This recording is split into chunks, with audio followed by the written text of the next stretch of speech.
All right, we are here. It's 14 years later, my friends, and we're here to talk about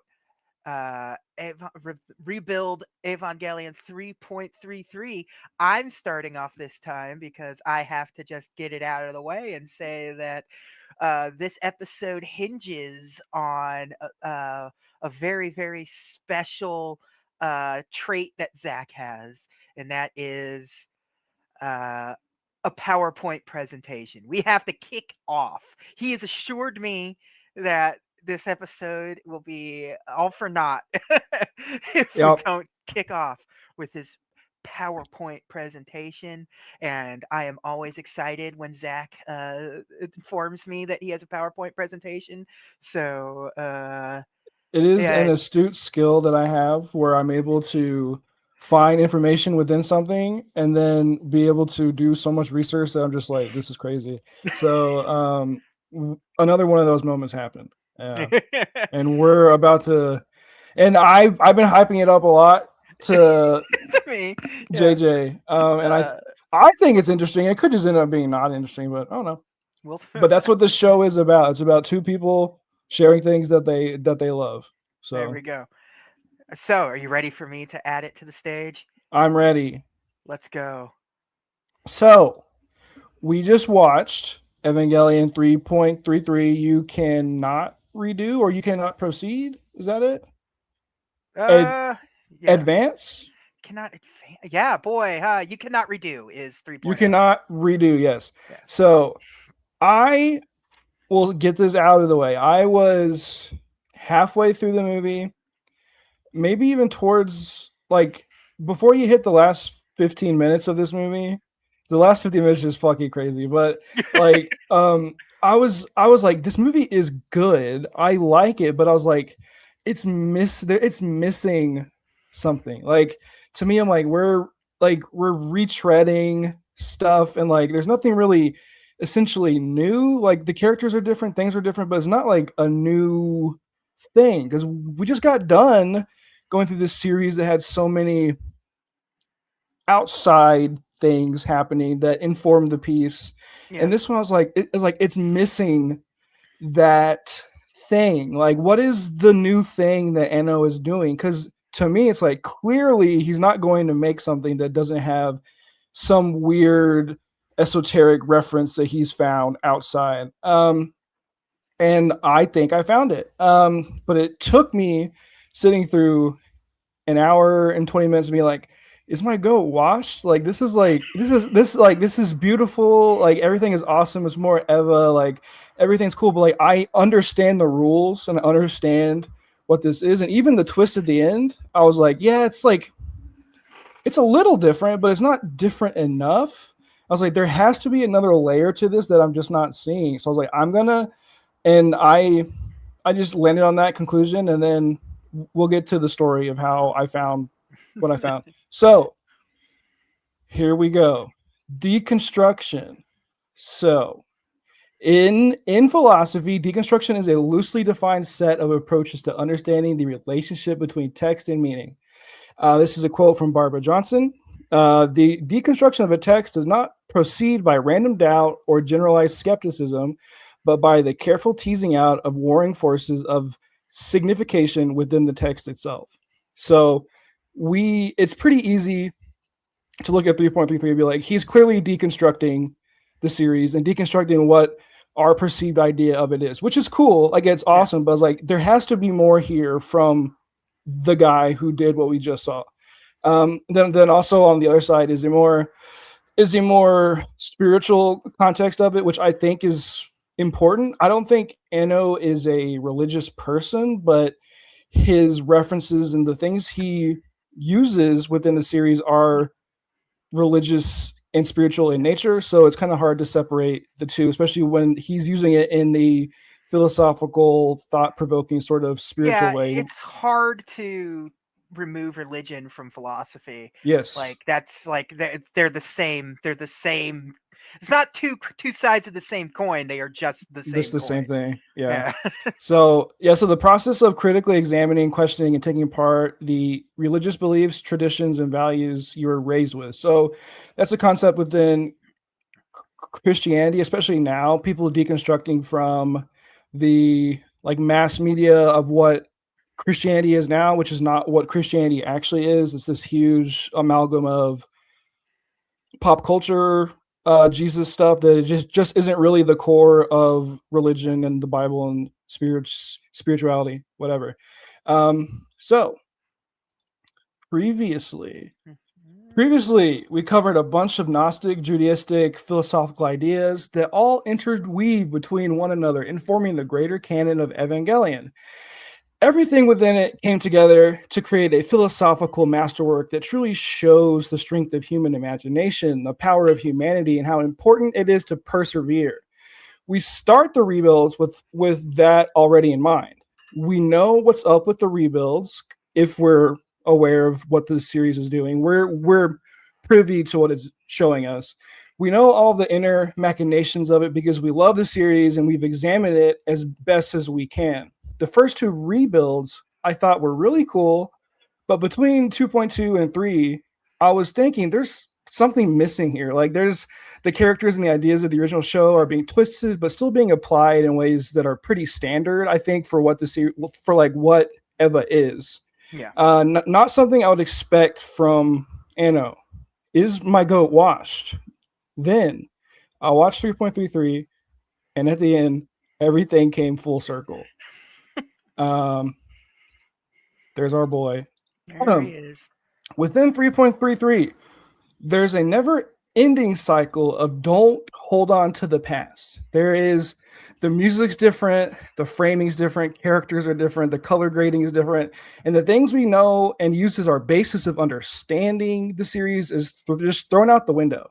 I made sure to notate anytime somebody mentioned don't hold on to the past, and it's just like it's a lot. But there's a conversation being had between the film and Anno and us watching it. We're like front and center to Anno reckoning with this creation that he's made, this thing.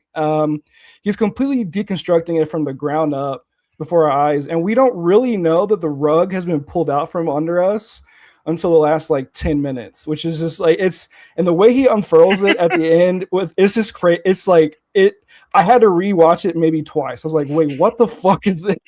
Wait.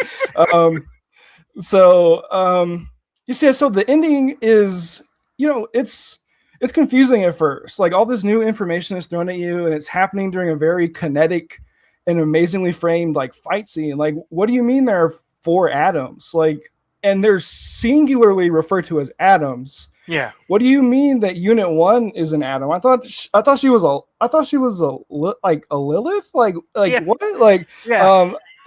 so I did what I normally do, and I went to Google. So this was my first Google dive. So here we have this is Adam being revealed to us in the first movie. I was like, wait, Unit 1 does have white skin this time around. Okay, that's okay. So it was there. And then we have Adam again. It's like, okay. So it's been these Adam reveals have been there, and we've just been like, oh yeah, it's just we've seen these things, we know it, but we didn't know the correct reckoning behind it. And then here's Adam number 3, the key of Nebuchadnezzar. And then, of course, Adam number 4 is Unit 13. And we learn. So, and the fourth Adam is Unit 13, which you learn about in 3.33. Okay, so that was cool. And like hid that in there. He hid all these things. Yeah. What an interesting way to take the series. But still, I was like, that's cool. It's a cool twist. It makes sense. But like, what? Like, is there more? There has to be more. And there is. There is. My goat isn't washed, I promise. So I saw this. And I was like, I rewinded the end because I was like, that's confusing. I'll watch it again. And I saw this and I was like, this reminds me of William Blake, who is one of my favorite artists. He is a romantic era painter. Yeah. He made a bunch of like etchings, and he's very he deals with spirituality and mysticism and the occult, but he's also a devout Christian. He's a really interesting guy. I never dug into his writing before this. I was just a fan of his paintings. His painting, The Spirit of the Flea, is just one of my favorite paintings ever. So I saw this. I was like, this reminds me of something. Like, and then I Googled William Blake paintings and I found it. And you know, it doesn't work in here. I hate this. I hate this. I'm gonna switch to the actual PowerPoint because my reveals are being spoiled, I'm and it sorry, Zach. makes me mad. Do you want me to remove it right now? Yeah, remove it, and I'll go to All right. here. This should We'll be easier. we'll we'll vamp for a minute. Yeah. So here, I'll share my screen. Boop boop, and then we're gonna do screen one. No, that's screen two. Screen two. Here. Okay. Which is it? Is it this? Is it this one? I think it's yeah. Okay. Yes. Okay. I'm Okay. gonna Where remove. I wish my notes are gone. I hate this thing, dude. It's not the best situation for. Okay, here, presenter view, go up here, and then F11. F11. Okay, so this is the painting. Yes. I was like, this is reminding me of this. And then I looked at the name of the painting. It's Nebuchadnezzar is the name of this painting. And I was like, huh. So then I did what I do, and I was like, oh, William Blake. Wait, he's the human instrumentality guy. Interesting. Crazy. So crazy. I was like, wait, so then I kept digging, and this is where things started to click into place. So I started looking at more of William Blake's paintings because, like I said, I'm a fan of him. I love his paintings, and I was like, let's just look at some more. So I looked. I was like, this feels a little familiar. I'm like, okay. And then I was like, okay, this is also I'm feeling something here. And then this I was like, okay. All right, like, man. Wait. And then I was like, then I saw this. I was like, this is literally like Unit 13. And then Unit 1 when it turns into like a fleshy kind of angel thing. Yeah. I was like, wait. Like it's like, wait, so William Blake is like, because like we just assume Nietzsche was the like big connection, which he is, but it's it's been him the whole time. It's been William Blake the whole time. And the Scooby-Doo mask has been torn off of Nietzsche. I was like, wow, it's William Blake. So then I was like, okay, so here's this side of this man that I've never explored. I'm gonna go explore his writings, right? So William Blake, here's a nice little background of our boy. I'm looking over here to the side because my notes are over here now. But Blake is one of my personal goats. I have it right here. There's also, I told JJ, if you look in our Discord and look up William Blake, I was talking about him like 2.5 years ago. So I went and looked at it. Yeah. So it's like, so like I have a few there's a few people in my life that I kind of like hold up as like goats. There's maybe like 4 or 5 people. He's one of them because the way he views science and religion and spirituality is like very aligned with how I view the world, and he's helped kind of inform my world view of it, and the worldview of like how I view Christianity and like the church and stuff is very informed through this guy. So he's a romantic era painter, writer, philosopher. People considered him like crazy. Like they're like, this dude is fucking insane. Because this was like before fantasy novels became a thing. So he was like writing personal fan fiction about the Bible and like how like if the Bible was real right now, what would happen? Like here's my own personal take on the Garden of Eden. And people thought he was crazy. And then I was like, that's Anno. Wait, that's him. So a more deep primer. He's a like I said, British poet, blah blah. He was born 1757 in Soho, London. He's a truly radical man who believed in the individual over the state, and he despised organized religion. He spoke up about women's rights. He denounced the Industrial Revolution. And then within his work, he specifically made it so the industrial machine were like these dark, disgusting beings, these things that were devastating the earth. He specifically made them like anti-human, cold, scientific. Like it's the mirror between Anno and this guy is fucking nuts. Um,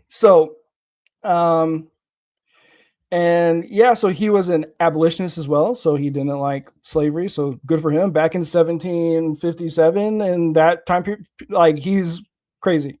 So he was a staunch mystic and a proudly spiritual man who believed that imagination, not logic or scientific rationalization, were the true voice of God within man. Society is making you be less open and accepting to the joys and wonders of God, aka the world, nature, whatever. A man who created hundreds of pages of his own interpretation of the immense amounts of mystic and Christian text available to him at the time. And then he made his own complex lore across all these books and these ideas where he deconstructed religion and orthodox systems. He projected his own personal psychological trauma onto the characters within these works as well. And he used an apocalyptic mythology within it too, which I'm just like, wait a minute. Like it's one of those things where I discovered this. I'm like, I feel like I'm seeing something I'm not supposed to see. Like this is like I'm in Anno's head. It feels weird. Behind the berm. And he was really obsessed with the idea of ego death as well, which is, come on. So in his poem Jerusalem, Blake advocated for humanity to eliminate its selfhood. He envisioned an eternity where individual egos vanish so humanity can merge back into a single divine interconnected entity. Curious. So wow. Within his mythical fiction, he has these things called the four Zoas. So in this book called Vala or the Four Zoas, he talks about Albion, which is Adam. So Albion is Adam within his canon. Adam gets split into four separate entities called Zoas through a spiritual and psychological fall from the divine unity into ego, division, selfishness. So we have Tarmas over on the left. That's like Mark 6. Yeah. Then we have Luva, Unit 1. That's over there on the right, which is like the more kind of in-between feminine aspect of it. Then we have Crimson at the bottom, which is more connected to Satan, which would be Unit 13. And then we have Earthona, which is the key of Nebuchadnezzar at the top, because he's yellow. So this is where I was like, wait, my goat is not washed. This is fucking crazy. And then we have these guys here. But JJ, it gets crazier. It gets crazier. So in the Evangelion promotional images and trailers, they use a quote from Paradise Lost, which is written by John Milton. For who would lose, though full of pain, this intellectual being, those thoughts that wander through eternity, to perish, rather swallowed up and lost in the wide womb of uncreated night. This was in trailers for End of. And John Milton, guess what? He has very close connections to our man, William Blake. William Blake wrote a poem called Milton. This is where my mind fucking exploded, dude. So William Blake has a 2-part epic poem titled Milton, a poem in 2 books. The book is all about John Milton descending from heaven and entering William Blake's body. Through William Blake, John Milton uses his writing to explore the relationship between living writers and their predecessors. and to undergo an arduous mental and spiritual journey to correct his own errors that he committed through his previous works. In book one, titled The Return and Entry, the poem stages a war against false systems and thought of false systems of thought, institutional religion and science, and the constraints society has put on imagination due to how he sees it in his work Paradise Lost. He thinks John Milton kind of created this, future where people are like, "Well, God is this or whatever." He's like, "No." So John Milton, you're gonna look at your own sins, buddy, and it's gonna be through me, which is kind of crazy, but it's what Anna was doing with the rebuilds, which is really Yeah. and then the book two is called Apocalyptic Vision. It has Milton meeting with a female spiritual counterpart who represents purity and the collective voice of humanity. It builds to a spiritual awakening, seeking to heal the gaps between humans, the living and the dead, and humanity and the divine, becoming something he coins as the expanded man. So, JJ, thank you for this image on the right. The the commonalities here are just kind of sublime. It's a lot. I literally could barely sleep when I found this out. I was just laying in bed like, holy fuck. So Blake wrote about the expanded man wanting to annihilate his selfhood. So with a mutual unity with heaven and fellow man, they could enter into eternity. Human instrumentality is what Blake desires. But the path to get there isn't easy because man got in the way. So man's ego and thinking that they know everything, that they could control the divine with cold calculating science, it just all got in the way of them reaching this divine presence. Having government, so it's like all these different institutions, like having governments telling you how to think, having other people deciding how the world is reflected. And ego allows a man to look at the Bible and a God that they deem vast and unknowable and say they know the entire existence of the world and the universe and whatever. Man closes his heart to the divine and other humans while also toiling and reaching out, wanting inner peace, world peace, relationships, despite the answer being present. You just have to talk to people. But the ego death that Anno and Blake both have dedicated their lives to is the whole crux of this. Is like they're both writing for the same goal. They're writing about a divided God, one split up inside of all of us, desperately trying to reclaim itself. As humans, we yearn for that connection, that feeling of belonging in somewhere, but we're too afraid to hide it. And it got me thinking a lot. Got me thinking a lot about my goats in my life and how I think about things. Because there are a few people that I look upon as my heroes, like I was saying before. So we're going to get into the personal slide because this maybe become very introspective and I have to talk about it because that's what this show is about. We get kind of personal on here. So here are my personal goats. These are people who are also inspired by William Blake, which is just also crazy. So, we have William Blake over here, and then we have Jack Parsons over here on the right. He's an occult scientist. He's a guy who created jet fuel. He was obsessed with the divine and with spirituality and with he was friends with Aleister Crowley, but he was able to he says he created jet fuel because he was able to see past the world. He was able to connect with this occult force. Very inspired by William Blake. And then we have David Lynch, who directly references Blake and everything that he does. Yeah, he even like did literally everything. Yeah. and it's just like, okay, and his whole thing is like, he's a man focused, like Lynch's thing is he's a man focused on industrial decay and how the true beauty of spirituality wins over that. And that's just like the iceberg on him, really. It's just the tip of it, but it's not what you see is what you feel. And that's what you feel is what's true. And then Anthony Bourdain, I think he kind of represents Blake really, really well. He's a man obsessed with the coexistence of grime and the profound beauty of the world. He's a true fighter for the marginalized groups. He's a man who used his platform to fight for the working class, a man with a Greek tattoo that reads, I'm certain of nothing. Someone who has hit the highest tier you can hit within the cooking world. He walked away and went and visited places that people of similar ilk would deem unworthy. And to quote William Blake, the road of excess leads to the palace of wisdom. Um, and this is where it leads to me. So I'm going to talk about something I haven't talked about with anybody online ever. But I stopped being a Christian maybe 15 years ago.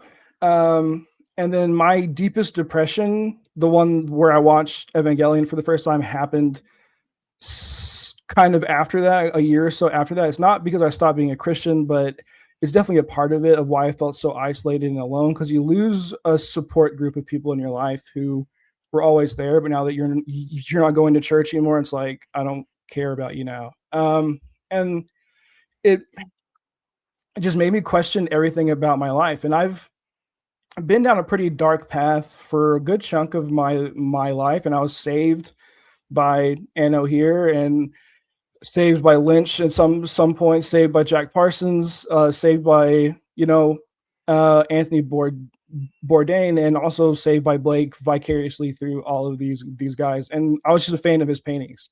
But I watched Eva. I didn't kill myself, and then I became an atheist. I was a really hard atheist, and that was just like the darkest times of my life. And then last year, when I got into therapy, I started to like lighten up. I started to but between therapy and my atheist times, I discovered, Satanism, spirituality, mysticism, like the true core of the Bible, the true core of like what I view human nature in the world and stuff. And I felt conflicted because I was like, I'm connected with this spiritual thing that I have deemed unworthy of like not real or whatever. And then I discovered Jack Parsons. And Jack Parsons, I was like, he is one of the most prolific scientific people in the entire world. He single-handedly like rocketed, pun intended, he rocketed society into the future. But he was a deeply spiritual person. So then that is where everything just like slowly started tumbling away. And then I went into therapy last year, and because of like this deconstruction, this deconstruction of myself that I've had to go through, and where I landed, I've become a lighter person, and I've become a happier person. I love the world. I love people. I love things around me, and it's because of these people where I've hit that point. And rewatching Ava has been a profound experience for me, because I'm like, this is a thing I've loved through all phases of my life, and its message rings more true now than it has ever before. It's been a very profound week for me because of this. But yeah, it was really fun digging into it. But now we can so the rebuilds are without a doubt Ano taking his own creation and reasoning with it, just like how Blake used Milton in his poem. Ano is having a conversation with himself and his work and what he's made. Now let's talk about the film. JJ, did Wow. you know that the film heavily reuses music from Nadia of the Blue Water? I did, because I had recently watched Nadia again, started watching Nadia again, and there were times popping up. I was like, wait a minute. Yeah. Did you know that the AAA Wonder and the Neo Nautilus in Nadia are like a 1-to-1 Yeah, remake of each other? they're almost the exact same shit. Why does Misato look like Captain Nemo? Yeah, Why is Ritsuko acting like Electra from Nadia? Why are all the glyphs showing up in the same language they used in Nadia? Uh, it's this Anno's is going an back to his ground zero. he's that's what I'm saying. It's the Milton poem, him not using Milton, him using himself as uh the integral person of like I'm writing Milton, but it's about Yeah. me. Uh, this is Anno's like stomping Nerve HQ sandcastle. Like this is it's it's crazy. And I feel like I've discovered the actual truth of this thing. I feel like I've peered through the veil. I like it. It was crazy. It's been an awesome week. I talked to my therapist today, and we had like a 5 minute session. They're like, "How are you feeling?" Like, "I'm feeling awesome." They're like, "Is there? Have you been depressed?" I'm like, "Nope." "Have you been sad?" "Nope." And they're like, "Okay." And like that's just kind of it. Because I've just been like, I've been so happy the last couple months because of this show, talking to you, Yeah. and also processing it through Eva, this thing that I hold so dear, that you hold so dear, that I've been able to deconstruct and like recontextualize myself through it. It's been awesome. But this moment, this whole thing being spurned by me going like, that looks like a painting, and then Of a guy I yeah, like. of a guy I like, never looked into his writing, and then yeah. So now we can talk about the movie. And then you turned into the "your son has died" emoji for head blowing off. You're just Yeah, it's I don't know. I found maybe two people talk about these things. Um yeah. and The rebuilds are interesting beast because they're not respected amongst the community by and large. And the discourse that you find when you're digging around is either negative or wrong. Uh, and yeah. I don't want to come across as like I know better. It's just like, no, you need to you sir that I'm reading from a post that you wrote 3.5 years ago need to like sit down and like actually like consume it, maybe consume it like we've been doing it. Yeah. Like I think something that helps contextualize the rebuilds way more is the particular freshness of the TV series in our brain this time around, because like I always have you know, Eva in the back of my mind at all Mhm.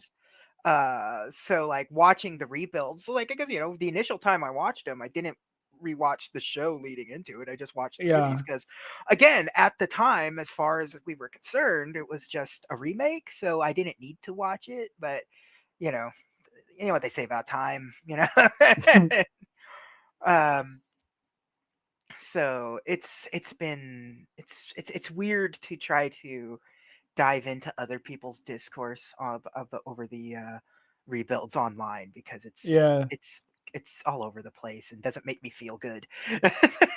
There so there is a Evo Geeks wiki page that I found for the atoms. So it specifically mentions what I mentioned, where I found that and I was like, okay, here's another William Blake thing. I have to dig into this more. So there are people who are catching on to it. And then the Nebuchadnezzar connection, someone else made it in an Eva Geeks forum post in like 2014. They're like, "Hey, this looks like this." I was like, "Oh, so I'm not the only one. Cool." Um, but it's yeah, I think the general opinion is turning. Like it's Yeah. turning for the whole series. Like it's turning for the series as a As a whole. whole, it's been kind of nuts to watch play out. And it's hard to know if it's because we're doing this, we're seeing more of it in our shit, Mhm. but also like it just earnestly feels like because it is the anniversary, so there's a lot of talk about it and everything. So it is really interesting to see it being rediscovered and Yeah. recontextualized, and you're starting to see less of the of the making fun of it memes than ever. And I had this kind of epiphany. It's probably wrong, but this is just my epiphany. I have a very similar view of anime viewers as Anno I does, where know, like yeah. I feel like most of them are room temperature IQ people. Yeah. Um, so like whenever so before kind of the last 5 years or whatever we want to call it, Mhm. the people who are watching Eva were mostly just primarily anime viewers. Like we like Yeah. anime, and then Yeah. you have a group in there who watched Eva and have become artists, become directors, like there's always going to be subgroups within a group that are Yeah. like at a different level. But I feel like that's what it is the general population of anime watchers has grown so much. Now there's more Yeah. people who are like watching it instead of it being, Well, and you're people who starting to watch the yeah. vending machine isekai. Yeah, because that's what I was gonna say. Because what like the people that watched Eva are now the people making the content. Like, Mm, because that cycle is starting to like dip. Now they're the adults. You're watching it when you're a teenager. Now 30 years later, you're in your mid 40s. And here we are. You're leading the charge in certain things. hmm Uh, but also like the cycle of anime has been super weird, because there's always something that's like the current hotness. Eva lucked out where Ano is a genius and was able to take conceptually what was the hotness when he was making Eva at the time, which would have been Yeah, mecha anime, and uh sell a false deed to some anime execs. Yeah, no, it's a show for children about robots. um it sure is. sure is. Please just ignore that you fucked me royally previously on other shows that I worked on. I'm certainly not going Yeah, to take that out on any of you. uh but like that doesn't like because like now like the shifts in genre don't really play in the sandbox anymore, because what would have been like currently obviously the hotness is isekai. That's like every new thing's an yeah. isekai, and nobody's really having an ano moment with it at all. No, It's just another flavor of isekai. What 15 years ago it would have been like the moe revolution of just cute girls doing cute doing things. yeah, and also like Attack on Titan, Attack on which I Titan. mean, Attack on Titan gets a bad rap because Yeah. it's a series that if you watch with any inkling of thought in your mind, it's a Yeah. very thought provoking show. Yeah. But we have like, yeah, there's always like I'm not a seasonal anime watcher because Yeah. I just don't like I don't it, consume media that way, don't especially consume it that TV. way. Yeah. Um, but when you have like 30 shows a season, there's only going to be maybe one or two that are decent, and then three Yeah. or four that are okay. Yeah. Uh, but then we have random shows like Ping Pong, the animation pop up, or like Yeah. Mob Mob Psycho pop Psycho. up. Yeah. Um, and but then And now like with something like Mob Psycho is interesting because it really is one of those. It is doing that kind of Ano thing that we're talking about, where it's taking like the genre.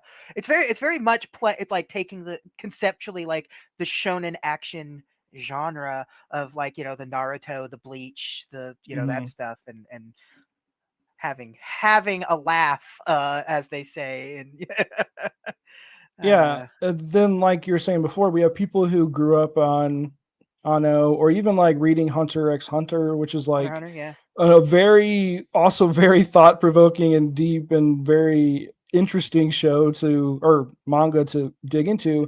But Yeah. we have people who grew up on those and they're making things like Jujutsu Kaisen, Yeah.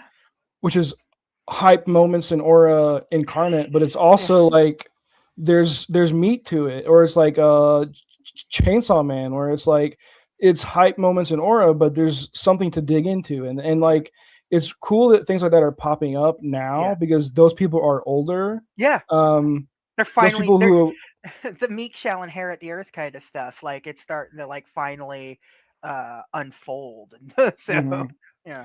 And then you have people who say shonen anime or manga has sucked until Yeah. Jujutsu Kaisen or whatever, but it's like Yeah. you've had One Piece for 28 years and Yeah. it's been this historical text. Yeah.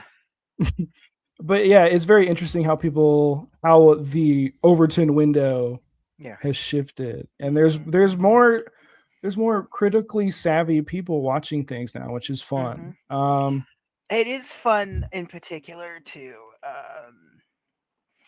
start to move away from the what's the what how do I want to phrase it? The knee jerk reaction reviews that you get from like social media in particular. You watch something and then you immediately type your thoughts on it without letting it Yep. soak in, without thinking about it much more than what your initial reaction is. And My chicken tenders didn't arrive, so I'm yeah, mad.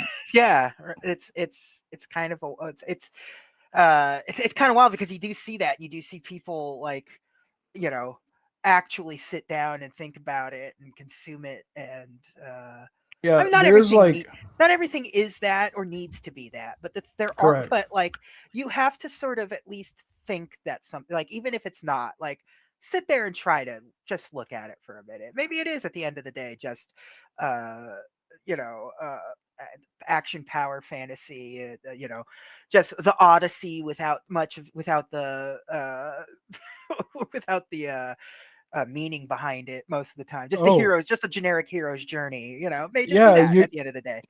you can go see that in theater right now. You can go see the Odyssey with all meaning extracted from it, and Yeah, that's awesome. yeah, right. Uh, yeah, it's like there's a tweet I saw where someone finished 3.33. They're like, man, this fucking sucked, and then like 18 hours later, they're like, wait, I love this movie. Like, it's awesome seeing people be genuine online again. Like at Yeah, least where I'm online now, like I'm seeing yeah, people genuinely putting themselves out there and be like, I don't like this thing, and then they're like, actually, I was like wrong. yeah, And yeah, that's me because I've seen 3.3 maybe 2 times. I didn't remember jack shit from it. And then watching it, I was yeah. like, oh, this is cool, but like I don't know. And then I ended up being like, this is probably my favorite Evangelion thing Yeah, ever. Like this is yeah, just like there it's it's crazy. yeah. I like. So I just, this might be as is kind of a known thing about me. I'm an animation enthusiast. I love animation. The history of animation. I will watch anything that is um animated cartoon. for the sake. I'll watch any cartoon. Obviously there are limits. I'm not watching certain things based on like, well, like I know what their point is, and I'm not, that's not what I'm actually talking about when I say Mm. animation. I'm not talking about PBS Kids or Nick Jr. and stuff like that. Disney, baby Disney stuff. When I say animation, you know what I mean. Um, and this might be this is a top three, just like what they're doing in the field of animation. Uh, there are moments that are just stunning in this movie. I couldn't get over some of the framing in this movie. Yeah. That's the thing. That's the thing that I always look at, because with a movie you have a director and he is telling a cinematographer or a cameraman how he wants it framed, and they check the Mm-hmm. dailies at the end of the day and all that stuff. And but you have a very it's a physical space that you're pointing a camera at in your mind's eye and having it be there. Animation works obviously way different than that. And a director has much more say but a lot of people don't make cartoons with looking at it through a lens. Yeah. They're not framing scenes very often. Um, Even Disney, who in their heyday during when the years when like Walt was alive in particular, like they're very particular about framing and how things appeared on the screen and how backgrounds looked and how things lined up and stuff. That stuff's kind of been lost through time and through the use of computers to make animation. It's that sort of instant feedback, but when you're staring at things for so long, especially when it's a cartoon, it just sort of everything just kind of stays in the center. You know, it's that I don't know if I think I've shared it before, and it's from Fablemans, that Steven Spielberg Oh, one, the David Lynch scene where he's playing John yeah. Ford. He's like, if the horizon's at the top, it's interesting. If the horizon's at the bottom, it's interesting. If the horizon's in the middle, it's fucking boring. Mm-hmm. And a lot Yeah. of cartoons have sort of fallen into that way. Not Anno. Uh, No. he It's like. his framing is second to none in the world of animation. It's nuts. It's weird. It's like he uses it practically like how you would use a real camera, Yes, but then he also uses the space of animation to make it do some fucking wacky shit. it The does. other thing is the aspect ratio Yeah. is a very intentional choice. There are scenes in this movie that are framed specifically to have the dark space where it is, and it's really Yeah. insane. Yeah. But He's we keep creating a giving void knowing full well where the black bars are gonna be. It's we keep saying Anno, but it's mostly yeah. Suramaki. Like Suramaki, yeah. Suramaki is the director. Anno is also a director on it, but Yeah. Suramaki is the lead of this. So, Yeah. but I think it's kind of hard to separate the two because everything they do is so intertwined. Um, It's the original Star Wars movies with Lucas. Like Lucas didn't direct like the best ones. mhm. It's yeah, there are more important people involved in that process but they're so attached at the hip that you can't just Yeah. It's yeah, it's just like the other thing is it's collaborative. You can tell everyone like if you do any research with how the original series was made, yeah with how these movies are yeah made too, yeah is Anno just like he appoints a guy. He says, "You, I want you to think about this, and you, yeah I want you to do yeah this. You, I want you to come up with a character that's never been in this series before, and make them feel out of place." And you're like, "Okay," and that's what he does. yes And it all comes together, and we get to see what we see. And there's a my favorite shot. I think.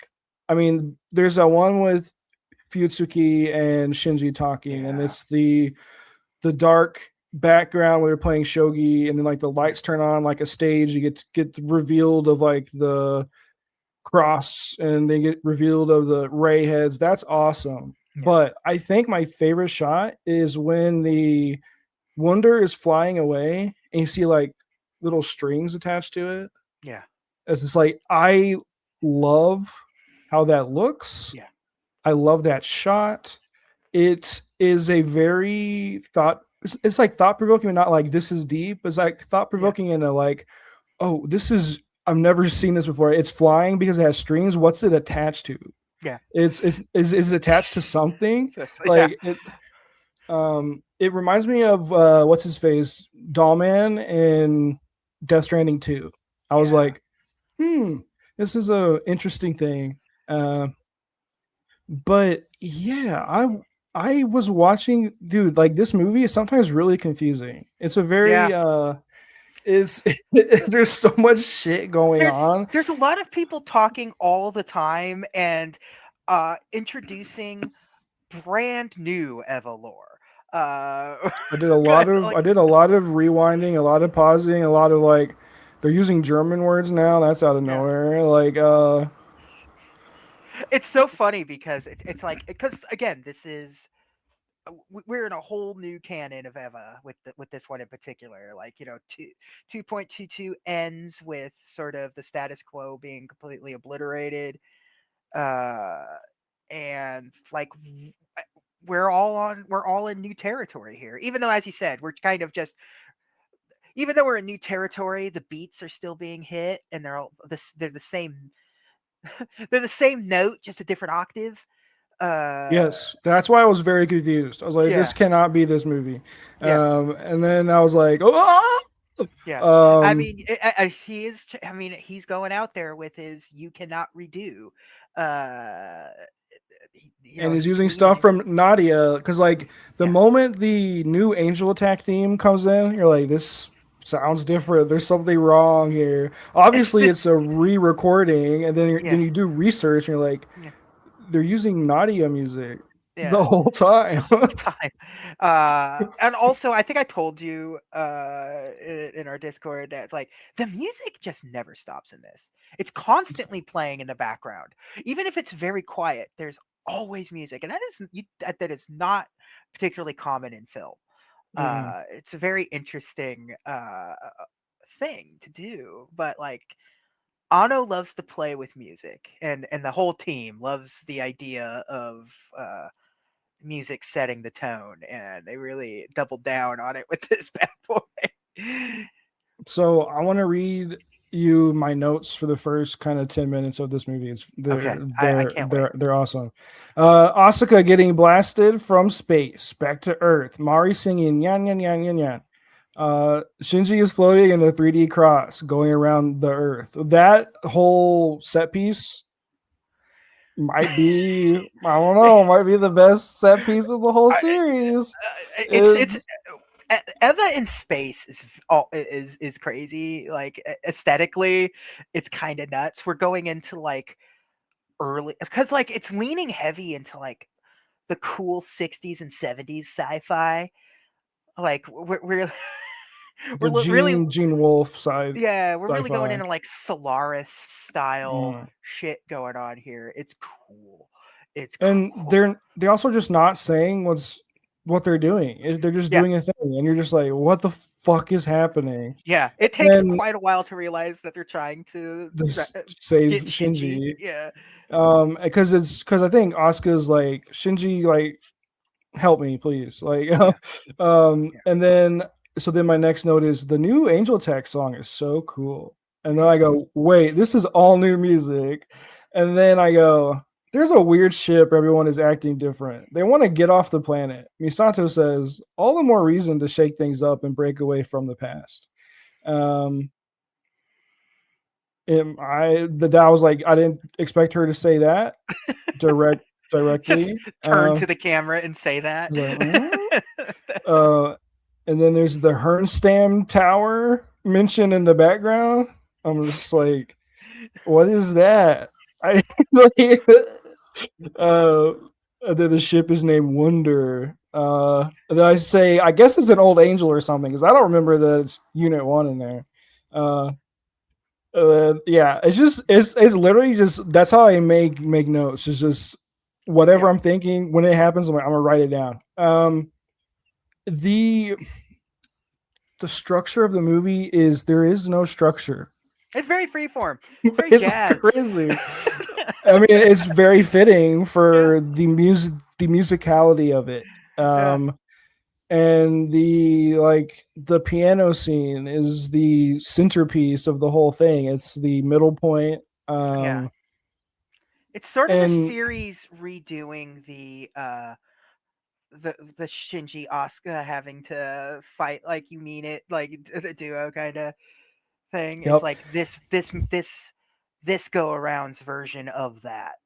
And even I was like, yeah, it's cool, but like, what are we doing? Like, Yeah. I was like, this is awesome, hey, Yeah. but like, what I is do the real reasoning why this is here?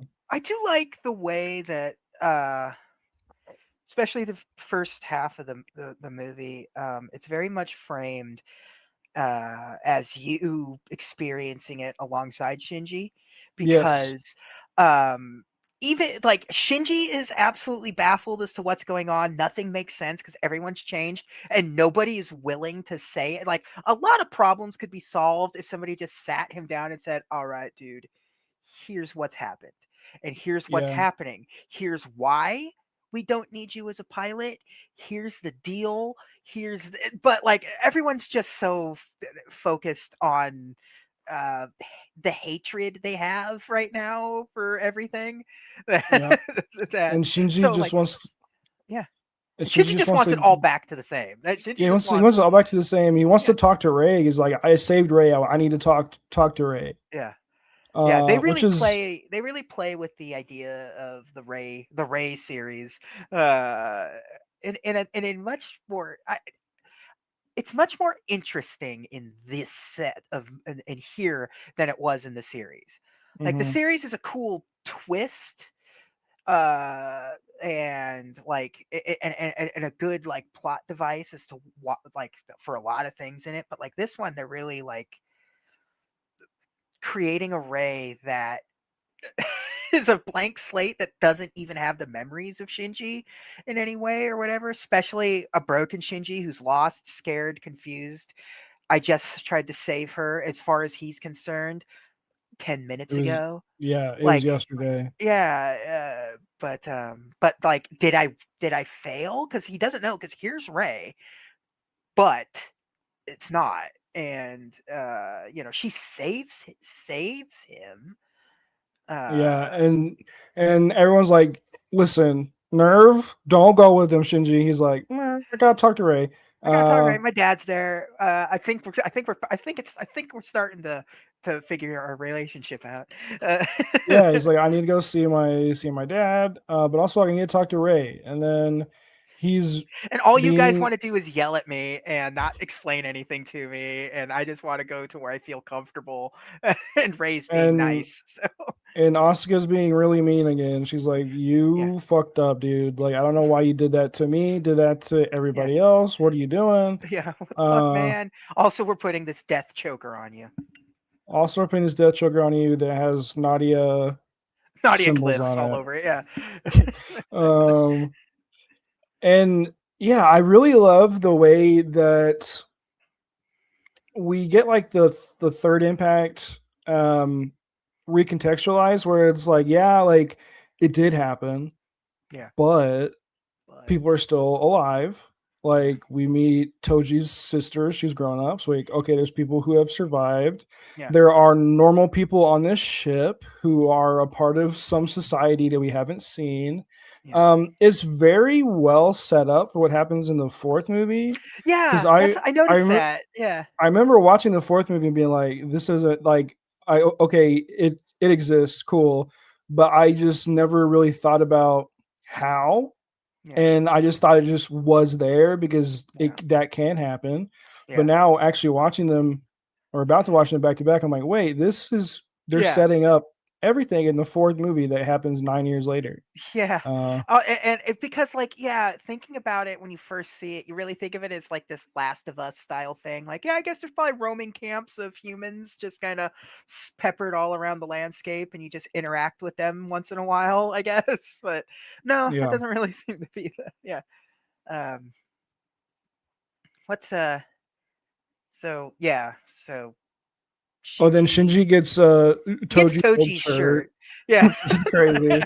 that's nuts. Um, That broke him. It's like it's like, well, I don't know, like, are they, because like I think they're trying to make you think, because Shinji doesn't know at the time that it's been 14 years yet, has yeah, he?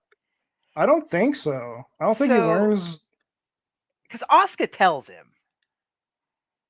which he but wouldn't believe because he's yeah, like, "You're being mean. I don't fuck with you." yeah, you just yeah.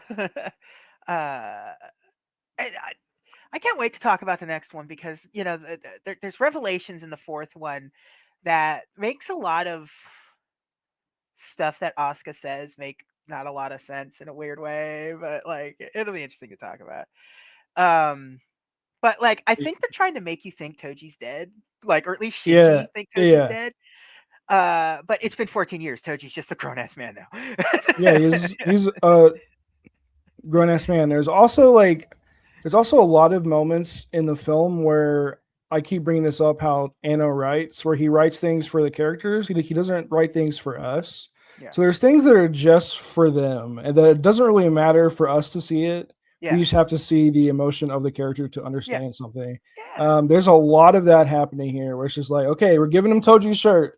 yeah. Uh, a viewer, Well, the movie you also feels super isolated throughout, yes, because there's only really like two set pieces. I mean, overall, there's the Wonder, and then there's nerve. Nerve. What would have been Nerve HQ Hmm. now, and that's it. I mean, really, I mean, we don't really do, and we don't like. We get introduced to one new character, but it's Suzuhara's sister. Yeah. Uh, really, and I mean, like, it's just like it feels so tight, like, because you don't get to see outside of the destruction of the third impact. You don't get to see beyond the walls at all.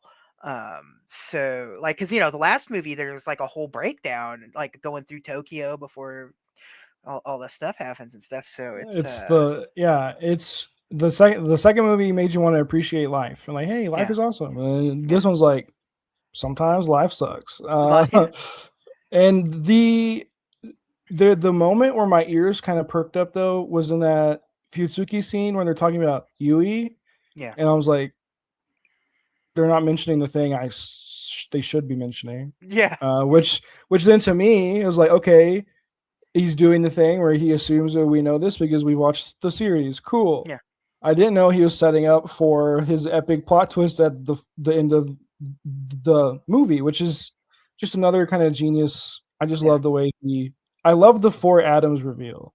yeah, It's really cool.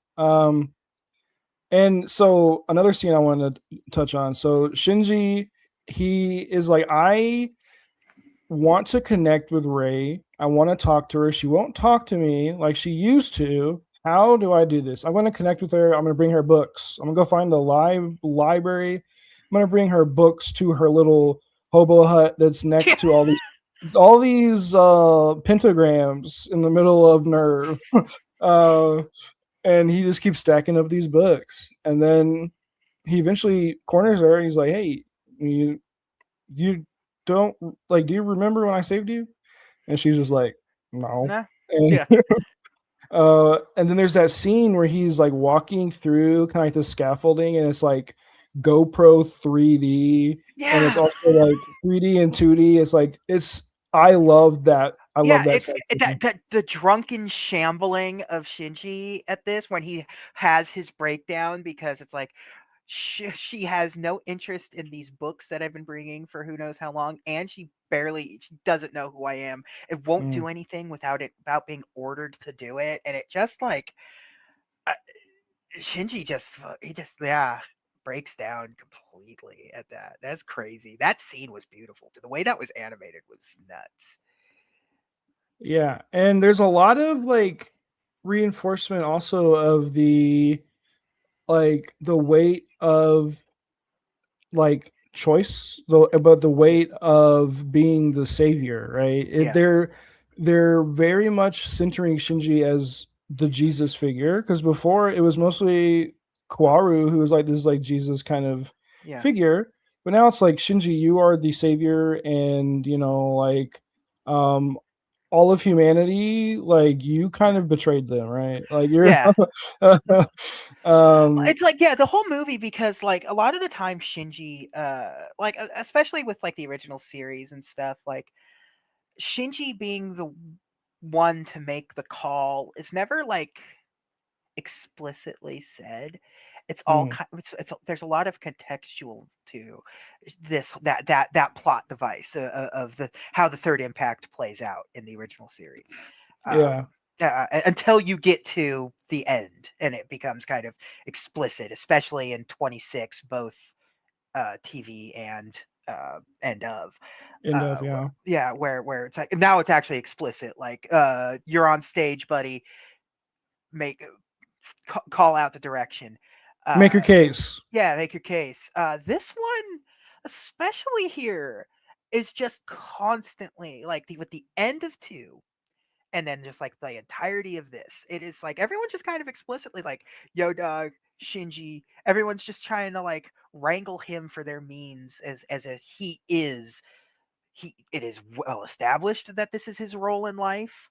It is established like and he's being fed that, and we get by the time we get to sort of the what would be the climax of this movie where Shinji has been fed this so hard that it doesn't matter, like he is going to fix this. He is, and I don't care if this guy that I trust so whole throughout this entire thing, I've trusted everything he said, and now I'm just not listening to him anymore because I'm the one that makes this call in the end. I'm not going to listen to this anymore. I'm not going to listen to Mhm. Masato. I'm not listening to Gendo.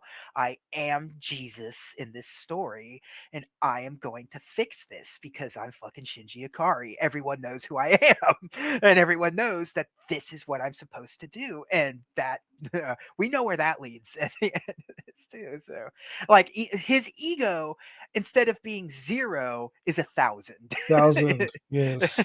Um, and notable, the SStat is on track 28. That's just 28, something yes. that to throw Uh, in.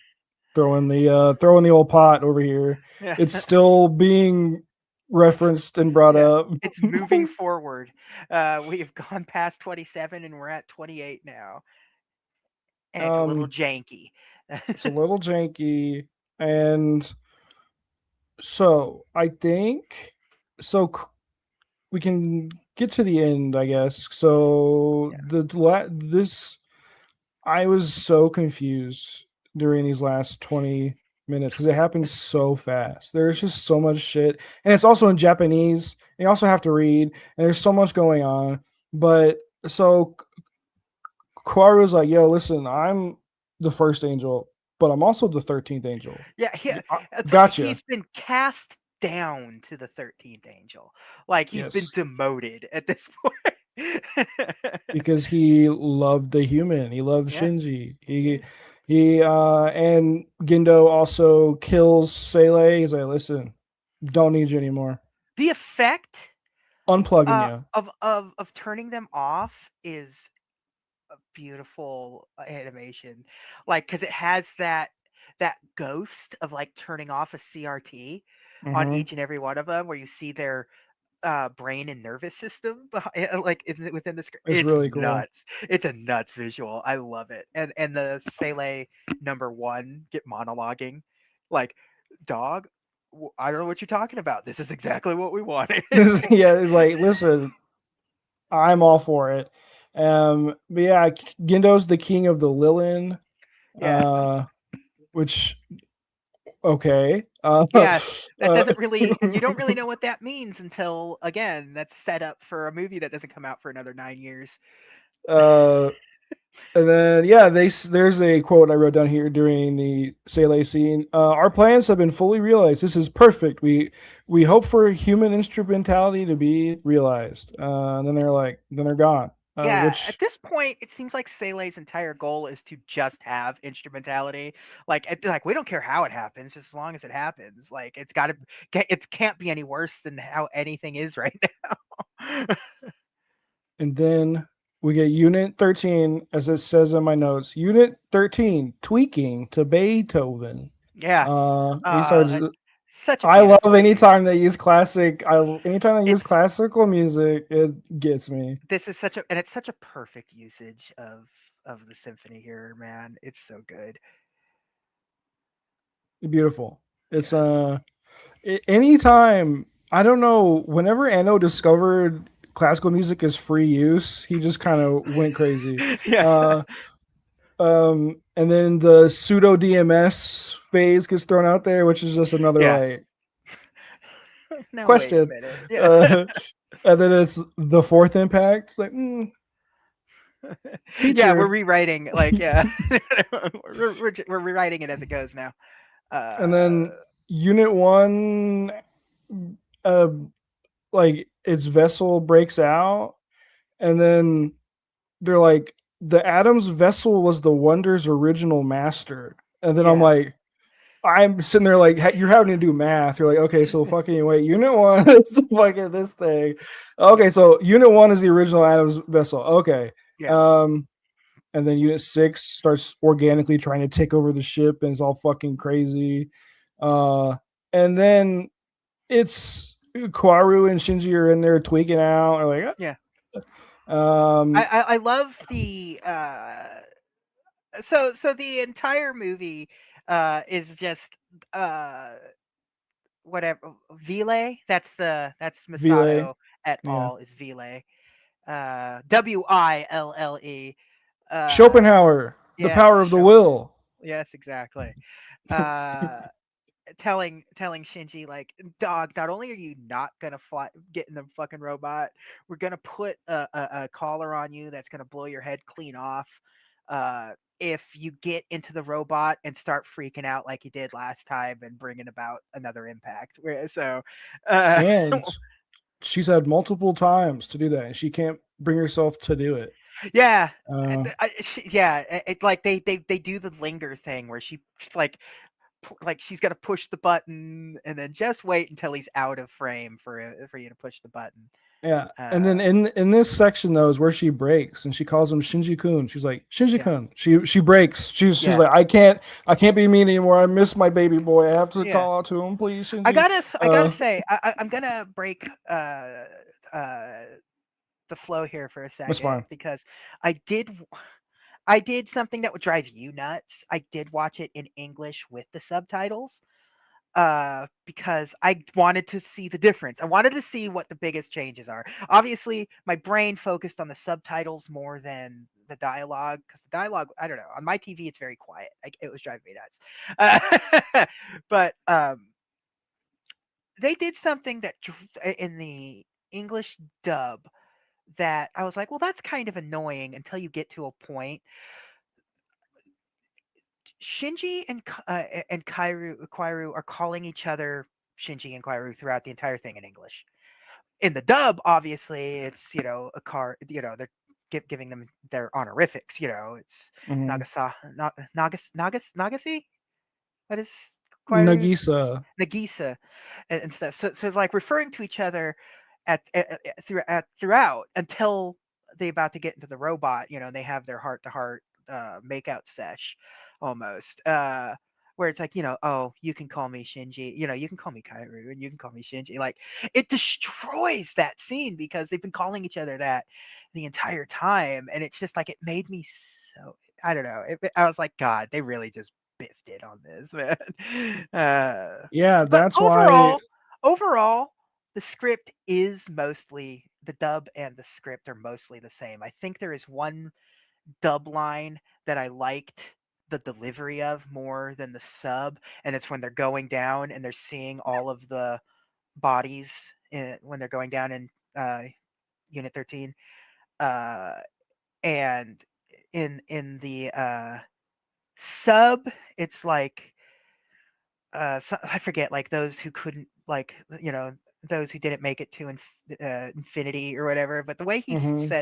says it in the dub is like those are those who could not reach infinity, and it was just kind of like I don't know. It was much more poetic the way he said it than the sub. So that's it. Yeah. That's my side tangent. I can't believe you did that. I know I knew I knew it was gonna drive you nuts, but I do like the English voice actor for Quairu. It's really good. He's pretty good. He's pretty good. Everyone's pretty good. The only one that's bad is Shinji. Yeah. Spike Spencer is so miserable throughout the entire thing. I wish. Yeah. But hey, Um back to where. Yeah, so then in the mess of everything going on, the Adams vessel was the Wonder's original master, Unit 6 trying to take over the ship, Yeah. being an organic angel. Unit 2 goes 777 mode, whatever the fuck that is. Uh, which is it's awesome, but it's just so much new information thrown at you Yeah. once. It's like, what the fuck is this? And her Asuka really eyes. leaning into the cat thing all around this time around. Like everything is, yeah, like even Meow. her beast mode. Cause she's cat.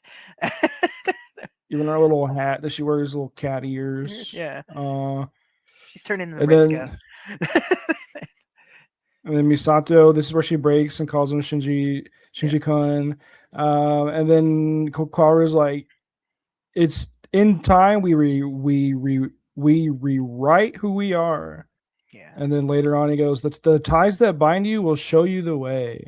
Um, and we start getting cuts to the chambers of goof, which is yeah, like they've they've talked about it throughout this movie of like this is yeah, where like the souls of humanity are stuck. Like this is where every soul, every person, like souls are stuck here. There are no new souls, there are no people being born, everyone's stuck here. um and then yeah, there's an awesome fucking fight and Unit 13 is destroyed, oh, of course, yeah. and the Chamber of Goof closes. Kairu says he's gonna close it. Yep. I'm closing it for you because I fucked this up. I misread the situation. My bad, Shinji. I really did try to make. My goal really was to just make you happy, and And he kind of succeeds. I mean, he yeah, makes Shinji happy for a split second. Yeah, he was happier. He was happier for longer than he was in the TV series this time around. So Yeah. baby steps. Um, The way he does the gentle caress to get the DSS choker off of Shinji and put it around his own neck to "I'm making the sacrifice for you, buddy." Very sweet scene, really. yeah. Like, it's always hard because just his line deliveries and everything really does. It's like, is he earnest? It's like, how earnest is he really being? Because it feels like I don't know. It doesn't feel self-sacrificing in any way. It doesn't feel earnest sometimes. It does feel Yeah. he's looking out for his best interest as opposed to Shinji's. But then there are moments where it's like, actually, I think he does actually want it. Yeah, he's very coy. Yeah, That's why I like him. I think he's a little yeah, snake. yeah. Um, He's the but snake in the Garden of Eden. snake in the Garden of Eden. But I also do think Kwaru and Shinji's relationship is very sweet. I Yeah, think that is a very genuine thing because Kwaru leading up to whatever, like from wherever he starts to where he meets Shinji, yeah, he is intending to do something. Then he yeah, meets Shinji, and that's when everything changes. Where he's like, "Wait, I yeah, my manifest destiny doesn't exist anymore because I fell in love with a yeah, human, or I fell in love with humanity as a whole through yeah, Shinji, whatever." I think it's a very sweet, yeah, but he is also when he kills himself, he also knows like I'm not gonna die. Like I'm just yeah, I exist outside of this. Like I yeah, exist in some primordial soup somewhere yeah, on a different planet, whatever. yeah. Another So coffin on the moon for me. yeah, and I guess the other thing we forgot to mention that's kind of important is Yeah, there's an angel down here. Obviously, it's Unit 12 that got stabbed. yeah. No, it's not. It's the 12th angel that got It's stabbed the through the 12th back angel. with the Uh, spear of Cassius and the spear of Longinus. yeah, Cassius is the name of the I wrote it down. Longinus and Cassius. Cassius in the Bible is usually referred to as Saint Longinus. It's the first name of um yeah, it's the first name of Longinus, so it's yeah. Cassius Cassius Longinus. Longinus. Yeah, Yeah. So cool, whatever. But these two spears, they specifically see them and are like, we'll rewrite history with these. Shinji, you yeah, and we're gonna rewrite history with these two big ass spears. Um, and they do. They fucking kill everything except yeah. our friends. And then we get this lore drop of like, yeah, there's these four fucking atoms, bro. There's four of them. Okay. There's four atoms that fell from grace and they're here. And they're not Lilith anymore. Where's Lilith? I don't know. Maybe it's Ray. Who knows? But inside of all this fucking mix, all this weird shit happening, shit we've never seen before, Gendo is sitting there going, all according to my plan. Yeah. This is everything I asked for. Which is it's like I want to see his notebook. I want to see what he has written Yeah, down. he's really sometimes it just like it really feels like some sort of like sports center like it's like I've been praying for times like these, that kind of Hmm. it's like Yeah, it's yeah, I really do want to see what he's seen to where he's like, yeah, so this specific little thing has to happen, so thing can happen, and then Asuka has to go 7-7 mode, and then you Misato know has to say this. well, you know what he has the script. He literally has the script. Yeah, He he does say stole it. that in this movie. Yeah, he stole it from Otto directly. He has the script. He's He like, literally, yeah, I have Sele's script. And then this is where he kills Sele. He's yeah. like, okay, bye Well, bye. peace And out. Don't then, need you fellas anymore.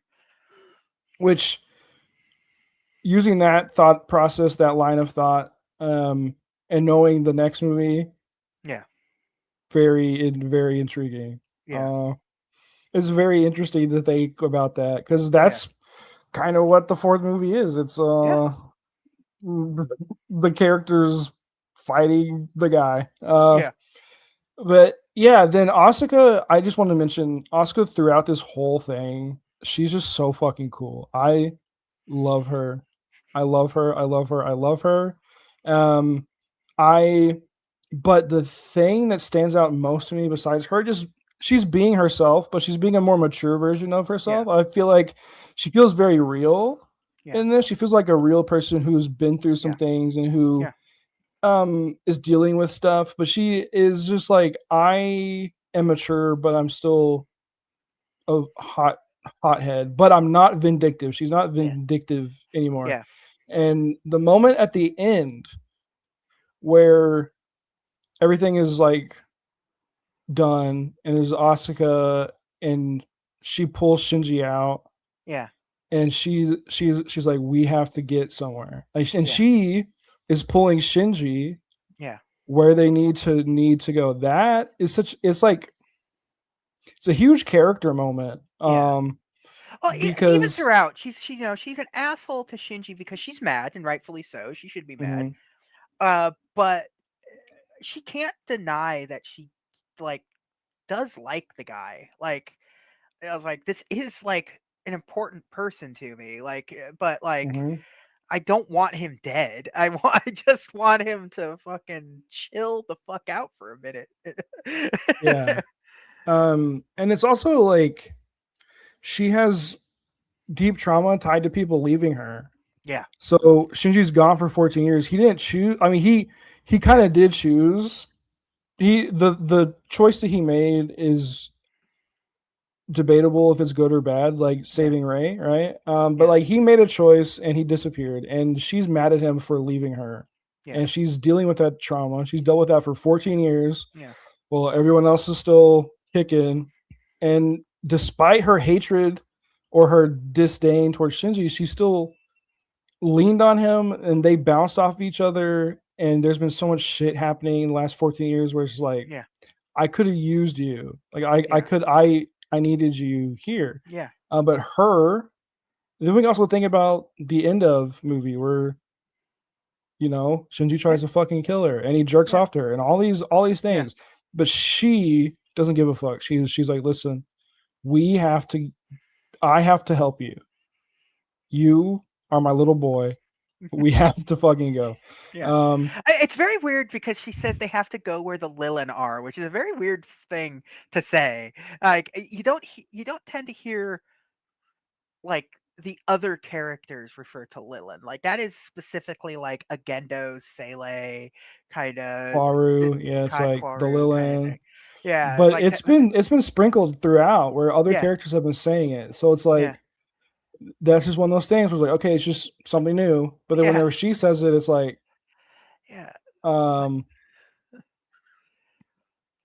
I I and I love I just love yeah, the red landscape and the music yeah. and So yeah, I guess we do have to talk. That's the scene itself, the big epic final fight scene. I think I said mhm, it. It's one of my favorite set pieces I think I've ever seen in a cartoon. Man, just where you have the angel on all fours doing the William Blake pose, the Nebuchadnezzar pose, with just surrounded by skulls.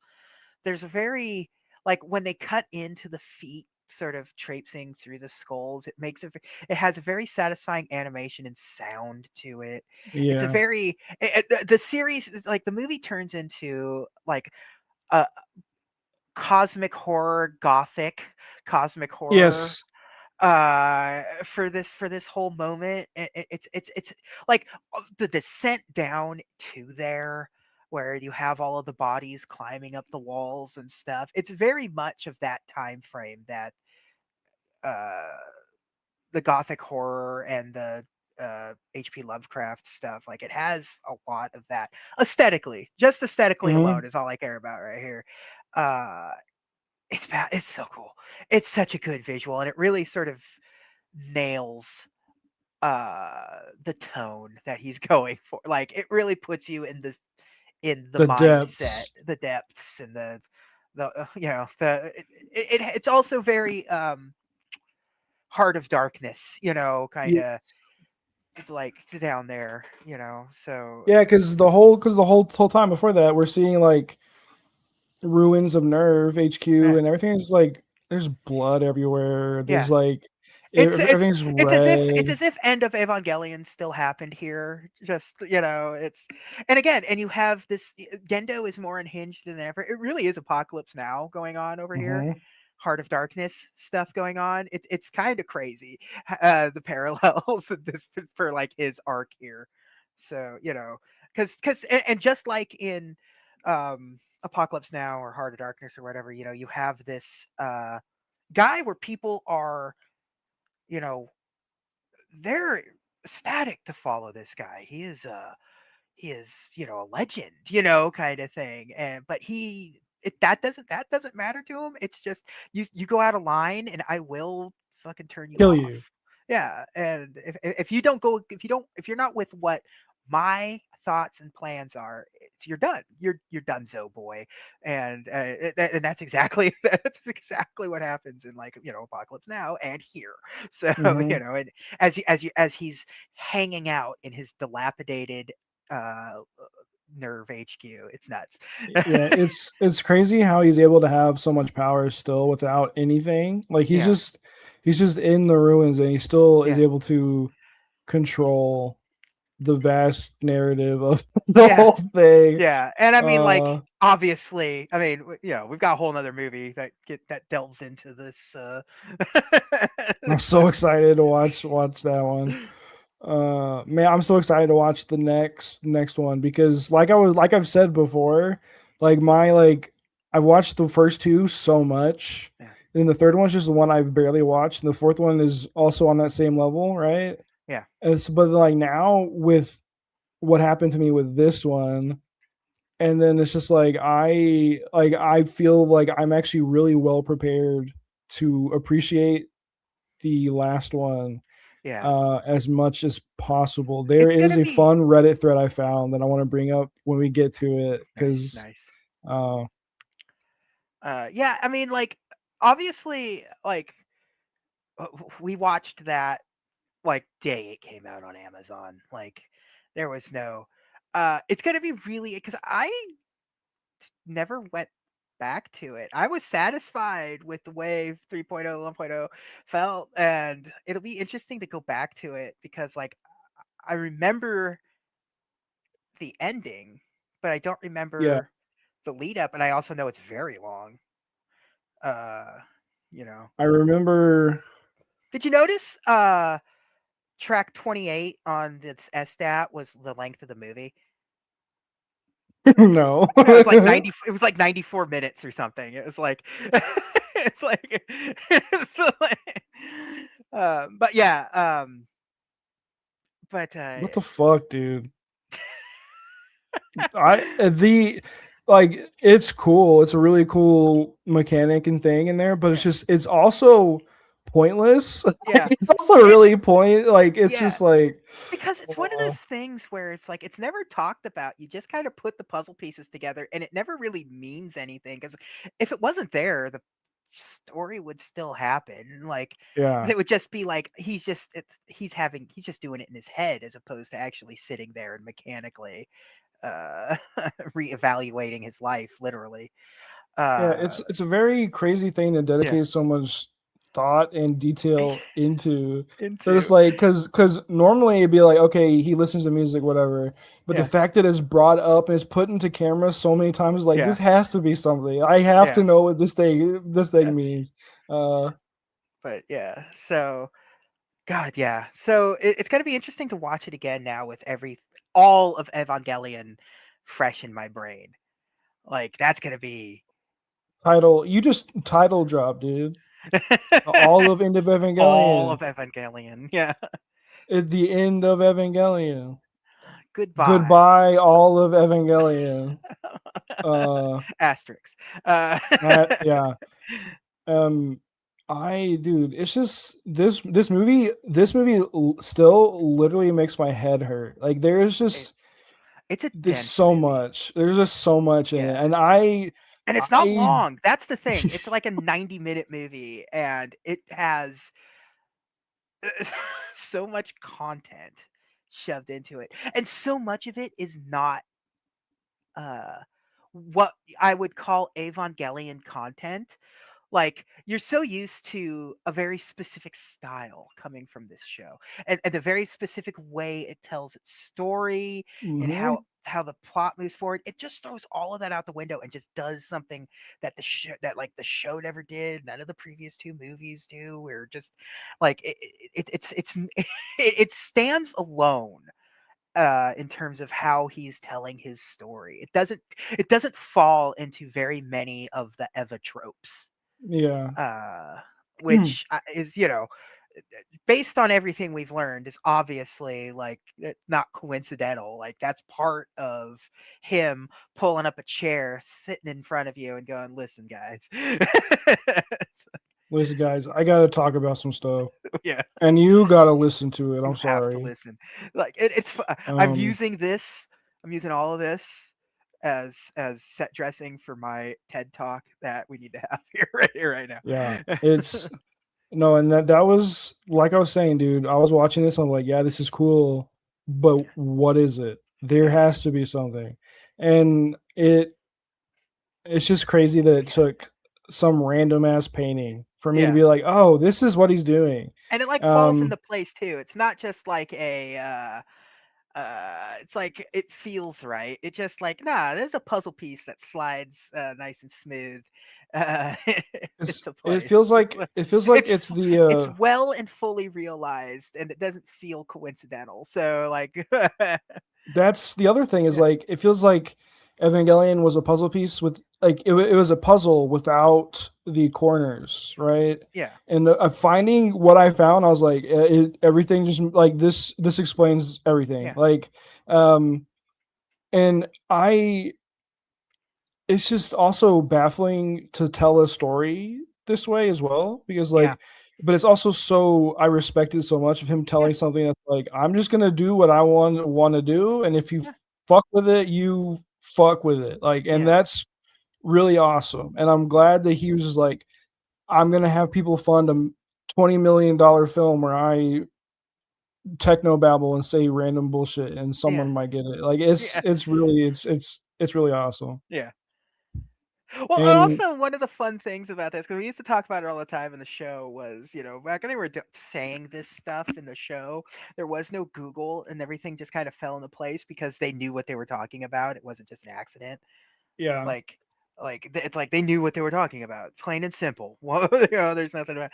It's like now these are being made in a different time, so like all of that stuff is still there, but like he comes about it in a much more abstract way to like to not to like to still hammer the same point. Like, I know what I'm talking about. Like, this Mhm. isn't like it's like now I can't just be like, what do you yeah, I just know this. Now it's just like, oh, he just Google searched cool religious stuff Yeah. and put it in the No. thing. Like, no, like now he's being more freeform about it. Now he's being a little more off the beaten path with how he's getting that Yes. point across, while still executing the exact same thing he was trying to do in the original series. So love to Right. see it. And Love to see an it artist at work painting masterfully.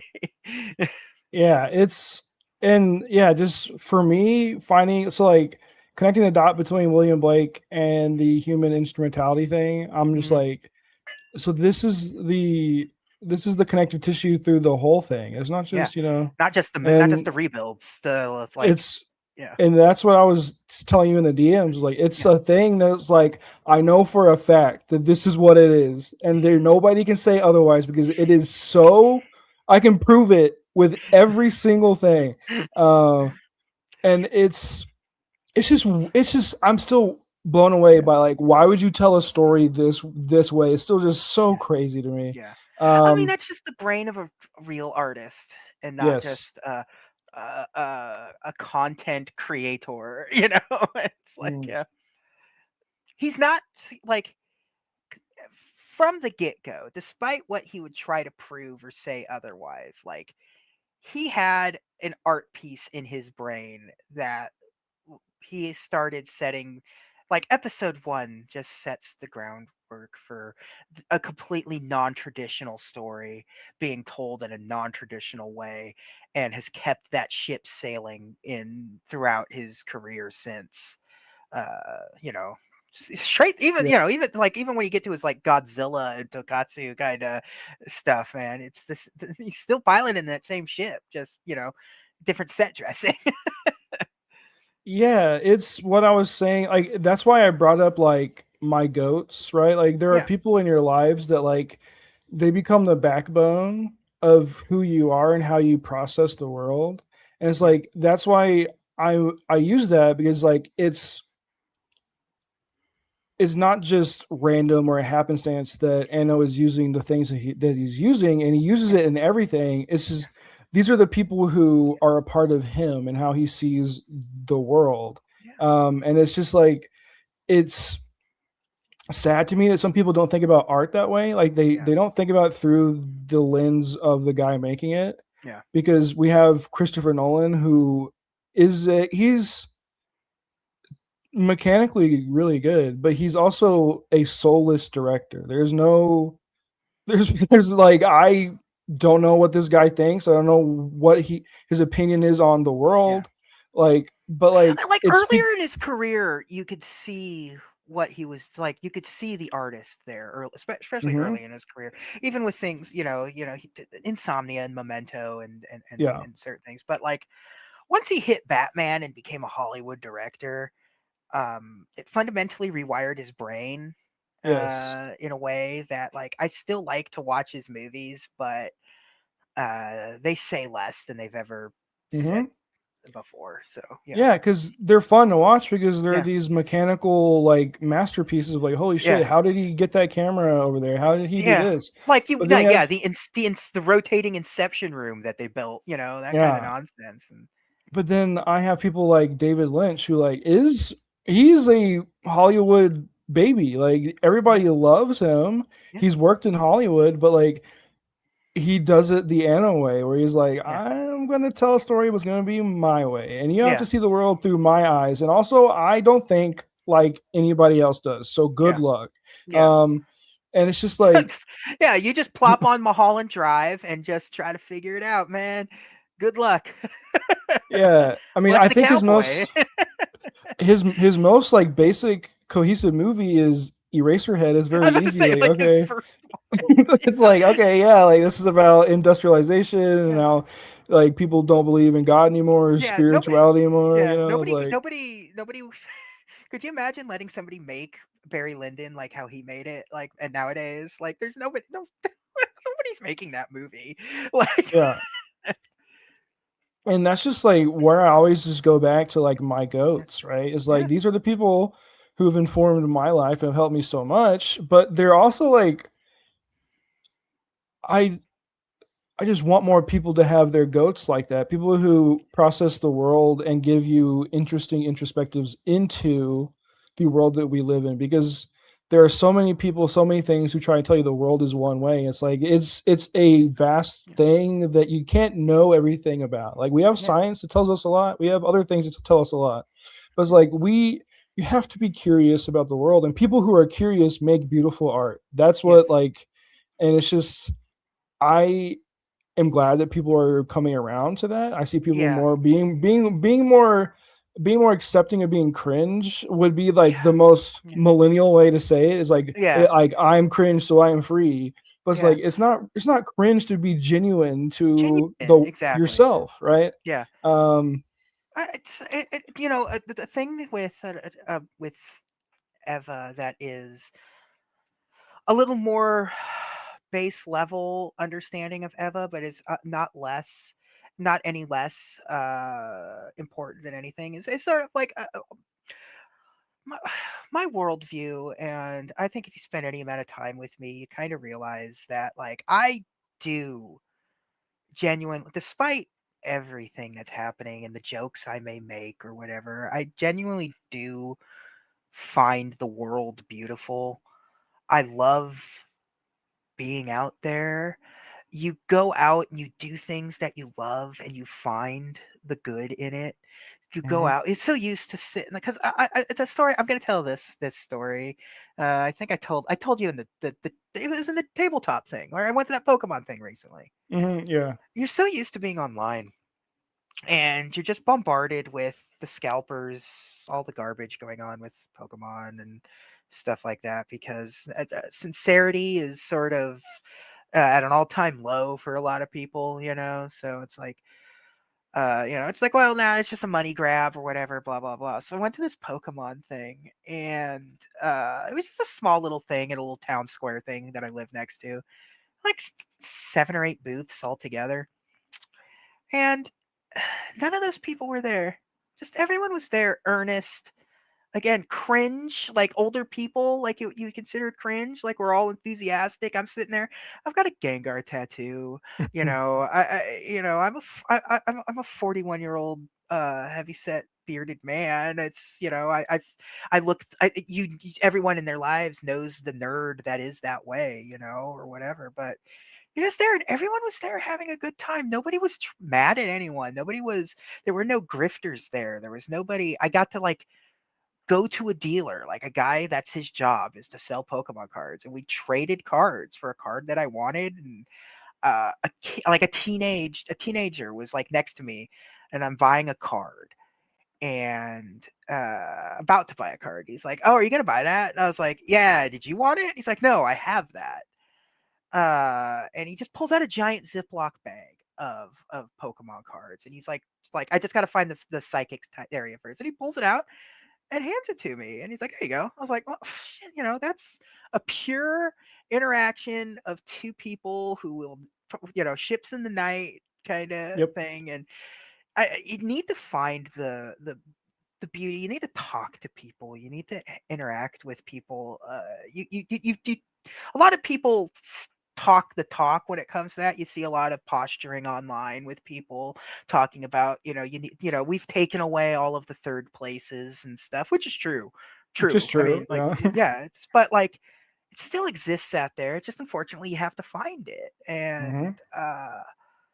And I uh, mean, my day to to day get life is trying to find it, and I usually do. I no matter what stresses I have, no matter what darkness is going on in my personal life, it's your individual duty to figure that out and to find it, and it's easy to find if you're willing to have those emotions, have those yeah. feelings, and understand that you do deserve that. Like, even if you fucked up this week, you still do deserve to have your moment of zen. You find the people to talk to, find the place to go. Whatever it is, you and I are the same in a lot of ways. We like to consume, like, media, but like we consume it in the way that we're consuming it here. We love to go to the movies, man. Yep. That's my little treat for myself. I deserve that. And it doesn't matter what the movie, like, you'll go see a movie, and every once in a while you'll talk about a movie that you saw, and people are like, why'd you fuck you go see that? And it's like, well, why not? Like, what's the Yep. big deal? Like, who the fuck cares? It's a movie. Like, it's not everything has to be Evangelion. Yeah, it's like, so what? I went to go see Toy Story 5. We all know what's going to, it's, yeah, Yeah. whatever. But yeah, my worldview and my outlook is the world is beautiful, and there's still beauty to find even when everything's on fire. Mhm. And communication, talk to people, like that's Evangelion's big thing. If people just talk to each other, a lot of problems would just kind of ice themselves over a little bit, like, which is what I was talking about at the beginning of this. Like, if some of you just kind of sat down with Shinji instead of just immediately arresting him, throwing him in a cage, and putting a Mhm. murder choker on him, and then not answering any of his questions as he's having a very obvious mental breakdown for being trapped in a robot for 14 years in space. Yeah. Like, you kind of It's brought on him running away this time. You did this time. it's a very overt, I think, analog or analogy for how it feels to have depression, right? It's Yeah. like people, like, because you can tell someone that you're depressed and they'll be like, I get depressed too, but I get like, sad too. Like, no, you're not getting it. no, you Like, don't understand it. Like, it's yeah, like that's what it is. It's that yeah, like I under they say they understand you and they choke you. They're like, yeah, you're sad, you'll get over it. But it's like yeah, I'll never get over it. I'm gonna be this yeah, way for the rest of my life, right? yeah. And This it's is the hair shirt I'm forced to wear. Like, it's yeah, yeah, it's that's what resonated a lot with me is like because like you feel like even though the people in your life want the best for you, yeah, it's like Evangelion says, the only person who can really understand you is you, yeah, and the only person who has control over yourself is you. So despite what everyone is doing to you, you have to make sure that you're okay. And yeah, Shinji does that. He's taking care of himself, even though he's making the wrong choices. yeah, Um, even though people around him are lashing out, like yeah, it's that's what stood out to me a lot. But I want to circle back about the card show thing. So yeah, I don't know how deep you are on like YouTube Shorts and stuff, but there's this guy on YouTube who makes shorts for Pokemon. His name's Coop.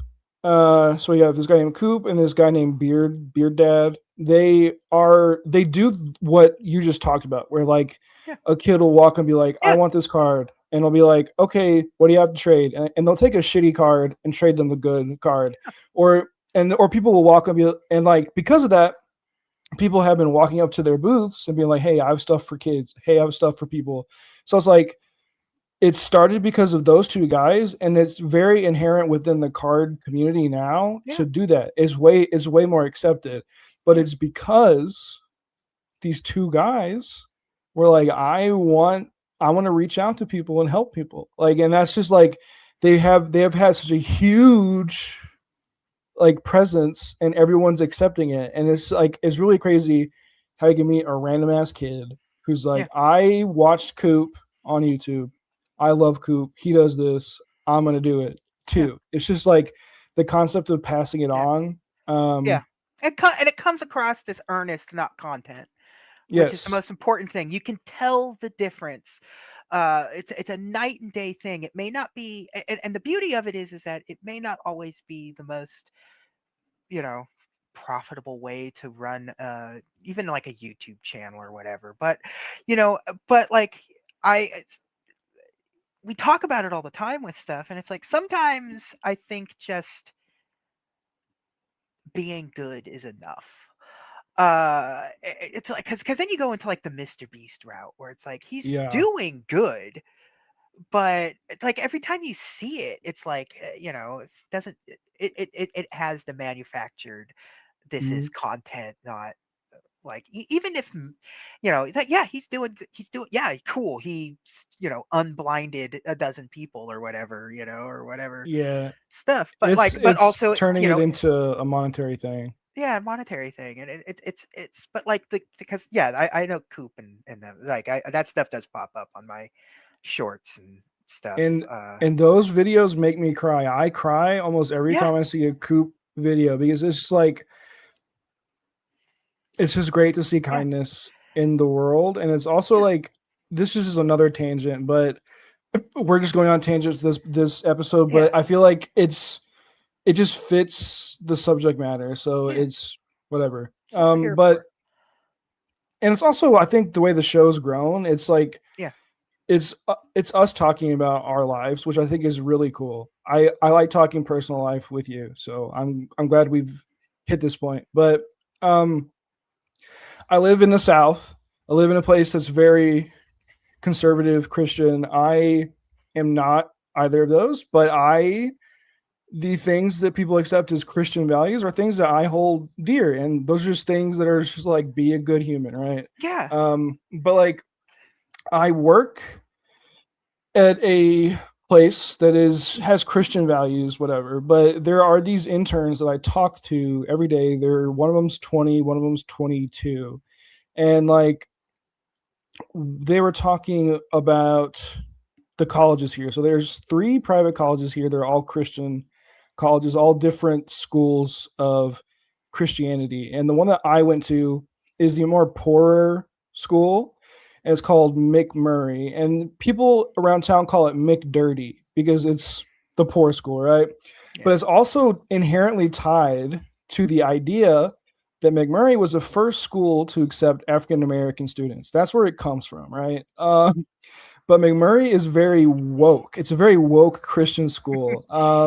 It has an LGBTQ club. It has prayer rooms for all the different cultures who go to the school. Like it's very accepting of other religions, and that has had a huge effect on me and how I process the world. But Yeah. I was talking to these kids, and because they go to ACU, which is this like the most hardcore Christian school here, and they were like talking about Christianity and all these things, and I was like, I just think it boils down to being a good person. Like as long as you're nice to somebody, that's all that matters. Yeah. And they were like, I've never thought of it that way because like we get inundated and thrown concepts at us of like these are all these things you need to attach to your life and it has Yeah. to attach to this Bible verse or this thing or Yeah. whatever. I was like, you just be nice to people. Yeah. That's like that's it, Yeah. right?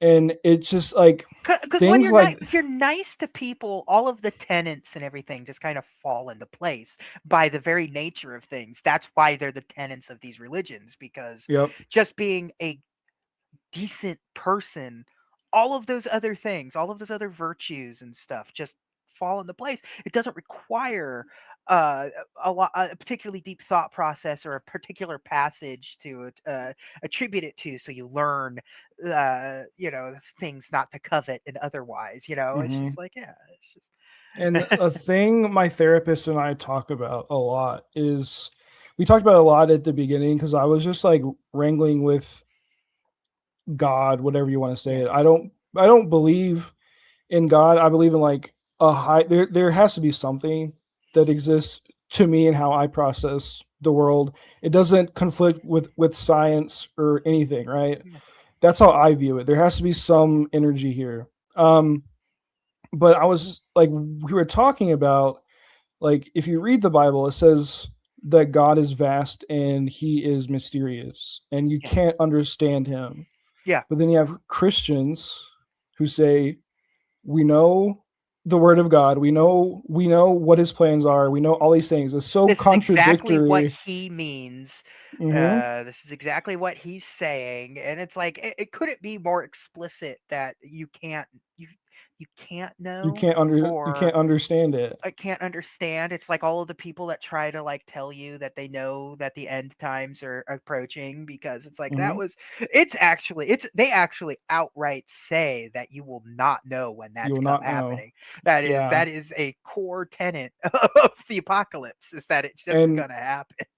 and the Bible says God created everything. So whatever is the Yeah, creator, science, some yeah, energy, whatever, math. it math, it Yeah, it created everything. So that means if we read the Bible for what people say, like the Bible says this, it means God created science, he created math, he created the weird occult stuff, he created gay yeah, people, he created trans people. Like so you can't sit there and tell me that it doesn't work when it literally says God created everything. yeah, And then it literally also says you don't understand anything, right? yeah, And it's the meditation process of deconstructing and being critical of things, like how we're critical of this show, yeah, is how you should be about your life, about yeah, everything around you, because it brings meaning to the experience of yeah, living, right? yeah, Um, and like I used to hate living where I live because I think so differently than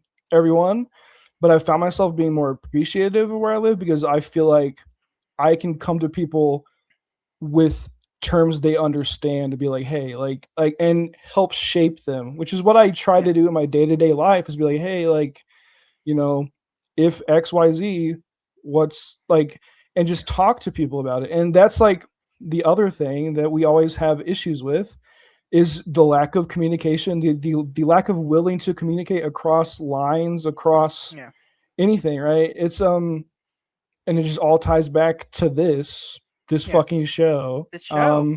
The show is It's I think episode 0 I said it's a show about communication. That's yeah, and it's just an inherently human thing that we've had people for hundreds of years meditate on and think on and write on. And it's just like we exist in a time where we feel so disconnected, but we're not. We're more Yeah. connected than we've ever been. And it's a Yeah. power that we need to use Yeah. to, I don't know, kill people in the government. I'll say it. Yeah. Like, but we have all the tools, but people just aren't willing to be like, I don't want to talk to that redneck guy because he probably hates gay people. So what if he does? He's still a person.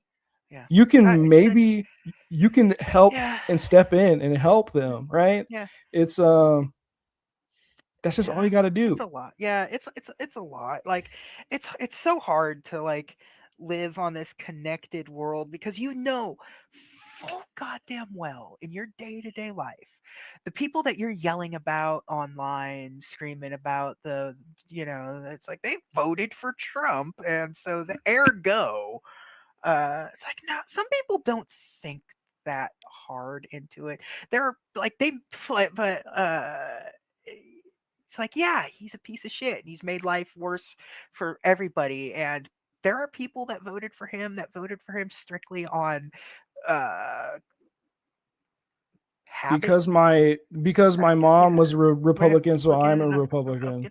But like you've met that person in your day, you've had a nice conversation with that person, There are many guaranteed. people in my life that I Yeah, love dearly that are yeah, in this camp. yeah. You've sat next to somebody at a show, waiting on the bus in the airport, next to them on a plane, and have had perfectly pleasant, decent conversations with them. Politics is stressful, especially it's the well has been poisoned. I get it, we all get it, but like, you fucking have to live your life at a certain point. I firmly believe that the ship will right itself. Yep. Like it's a lot of doom and gloom, and it's easy to get caught up in it. But like it's like your Twitter feed and my social media feeds are very similar in the sense where the good is you can find the good and you can cultivate it. If you're seeing stuff that ruins your day, every day you log on, that's on you, dog. You don't have to inundate yourself with this bullshit every single day. We Nope. know it's there. It's going to be there. It's going to stay there. When you're ready to interact with it again, it'll be there waiting for you. But you It's need to and find you need to find it's the video game discourse of today, like right now, like the industry's on fire, so the only thing you get allowed to talk about at any given time is how horrible every business is, how screwed everyone is. It sucks, we all agree, but like I've had to cultivate my social media feeds down to such a degree because um, nobody lives in a bubble harder than people that work in that industry. Uh, I because hate most of them. they will something will happen and they cannot think about anything else other than the people that are deep in the weeds. These are the same people that make the same fucking joke every single year about how Madden is on top of the world again. Like it's the number one bot game of the year. How the hell does this keep happening? It's because you don't talk to real people. You're online and you're talking to other journalists and game devs. And it's like, my friend does not give a shit. He knows that there's a new God of War game coming out and he's excited. Meanwhile, you're making fun of the fact that we're getting a seventh God of War game and whatever. It's just like Yeah. whatever. Like Gears of War, man.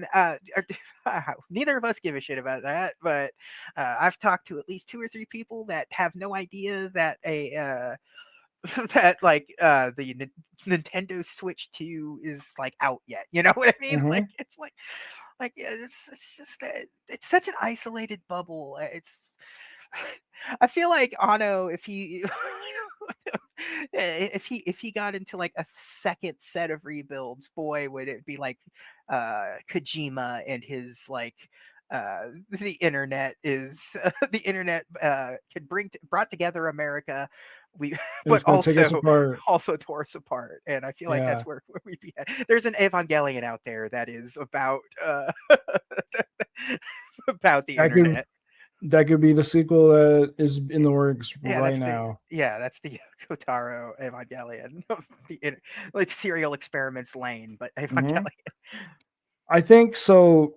To echo back to my PowerPoint and to echo back to what we just talked about, and on Yeah, an ending note, is the things that are happening in this world right now are things that have happened before. yeah, We have lived through this before.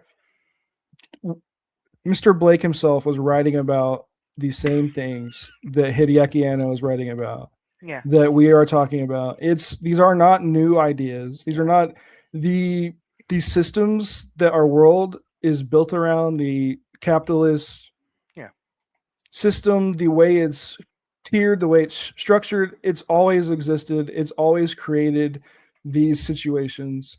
If you look back at history, humans yeah, have persevered, and we have processed it through art, we have processed it through yeah, writing, we have processed it through whatever. yeah, And that is the biggest takeaway I think that we can have with this whole thing yeah, is just keep trucking and have a friend like JJ where you can talk to about these things and you'll be okay. That's just yeah. kind of it. Yeah, It's man. It's a tenet of this franchise as a whole, man. It's a lot of issues and things can be solved just by like you're not going to solve the biggest issue. It's just an unsolvable puzzle to be uh cracked. It's the point. That's the point. What you can solve is your own personal puzzles, your Yep. your intern your yeah, and the best way to do that is to allow people in. Yes. uh And to all the people online who talk about communism and how it's the answer, we're not going to get there unless you talk to people. yeah, yeah, It's not going to happen it's not unless you gonna go happen. out It's just there not and it's not talk to people. yeah, it's not it's not gonna be on your ballot. It doesn't just happen. It just doesn't naturally occur. No, you have to talk to people, and then there has to be actions and things that happen that we might not be comfortable with. Yeah, But the way it kicks off and the way people are like, we need to break out from whatever's happening is by talking to people and yeah, reaching across the lines, being like, I'm yeah, going to talk to this weird conservative guy because he has guns and he's cool. yeah, And then guess what? You become his friend, you have guns now and you're yeah. cool. You're And cool. then you know what? And then you know what happens? Yeah, I'm not going to say I'm it not because saying what happens, but it needs it's to happen. it's it's illegal to say Yeah. that you that I want to kill the president of the United States. It's illegal to say this, but if you were going to, you need to talk to people. Yeah. um, and Uh, that's what it all boils down yeah. to is Yeah. humanity's problem. And like I touched Communication. on, it's the ego of man, which is what The Mr. entire Anno yeah. is talking about, is what Mr. Blake is talking about. It's what, I don't know, 200 others uh philosophers are talking about, is like, Yeah. hey, There's a common thread through a lot of philosophy.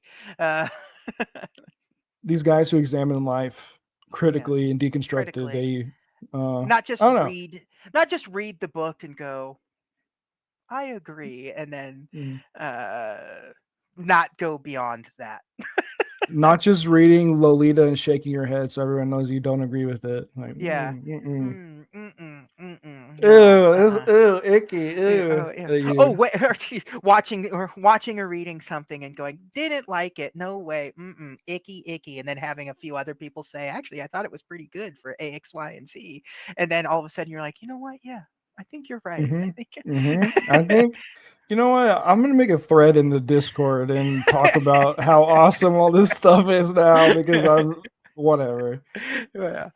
All you gotta Uh, do is think about stuff think for about stuff, a man. minute or Sometimes, two. yeah, sometimes it's a real good feeling to like set the book down and just stare at the wall and think about uh the stuff that makes you feel uncomfortable. I do Uh, that a lot. I stare at yeah, walls a lot. I'm just thinking yeah, about yeah. Just thinking shit. about it, man. You're just letting it. It's turn off the fucking sound every once in a while of the world around you, and I I do it a lot at work where I hit the doom pose where I'm just like staring at the wall. I'm going like this. yeah, yeah, yeah. Hey, It's a valuable skill to have, and I think more people need to just like allow it. I touched on it earlier. Everything now is I thought of something, I read something, I watched something, I heard something, and now I immediately have to give my thought about it. mm-hmm, And that sucks. You did not have any time to actually consume anything. It's still digesting, but now you're committed to it. And now that's out there forever. So good job. yeah, And now when you do go back and change your opinion, which you usually it's a good it's a sign. If you do change your opinion, it's a good sign. But it means makes you're you look, smart. yeah. But like what that is a fruit that's going to hang over your head forever about just like how jump the gun you can be. You don't have to jump the gun immediately. Wait, wait a day or two maybe before you write your review for a movie you saw. Think about it. Mm-hmm. Think about watch the end of Evangelion. Don't just say what the fuck jerked off. What the fuck is it? No, just wait. Think about it. Let it soak in, and Yep. then then then talk about it. And then this is where I give myself a pat on the back because if I was that person, the conclusion I came to today that I presented wouldn't have happened. Correct. This is something that just Happens. Yeah. you have to just know weird shit. Be like, oh Yeah. fuck. Yeah. I You don't have think to there's actually consume the yeah. things you say you're consuming. Yeah. I don't think there's anything more fun than just like thinking about something, and even if it's something mundane and boring, but to like sit down and be like, I wonder who that guy is, and then Hmm. look at him, and then like 45 minutes later you discover that like oh you know they invented this, or they oh they used to play football. I don't know, that's weird. Even if it's something mundane like that, I think that's important. That's fun. That's fun, just getting lost in little rabbit holes on like the internet can be used for good still. It's not just a box. Your phone isn't just like a rectangle designed to feed you bad misinformation all the time and AI garbage. There's like stuff out there that you can learn, and even if it's again, even if it's stupid, I joke about it all the time. You tell me a Disney movie, and I can get you a random fact about it that you Yeah. probably didn't know about it, and it's not going to improve your day to day life, but it's going to be interesting. It's going to be something you're going to next time you watch it, you're going to think about it and be like, "That you're right. He's right." The cauldron in the Black Cauldron is the first 3D CG Disney element ever made. Yeah.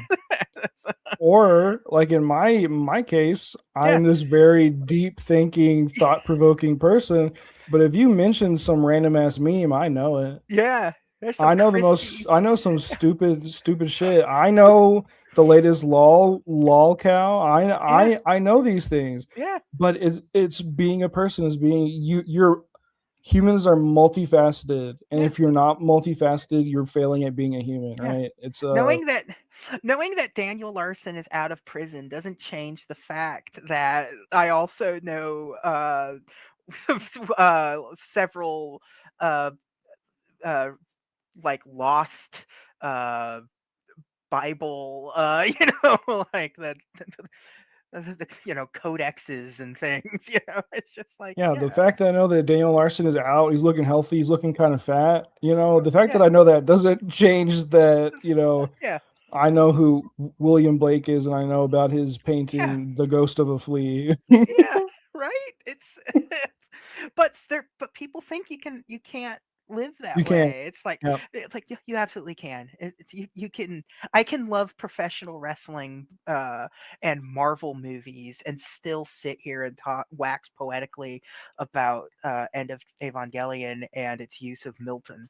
It's a thing that you can do. You can love what you love, but you don't feel bad for it, and Yep. don't make other people feel bad for it. As long as it's not criminal, who gives a shit?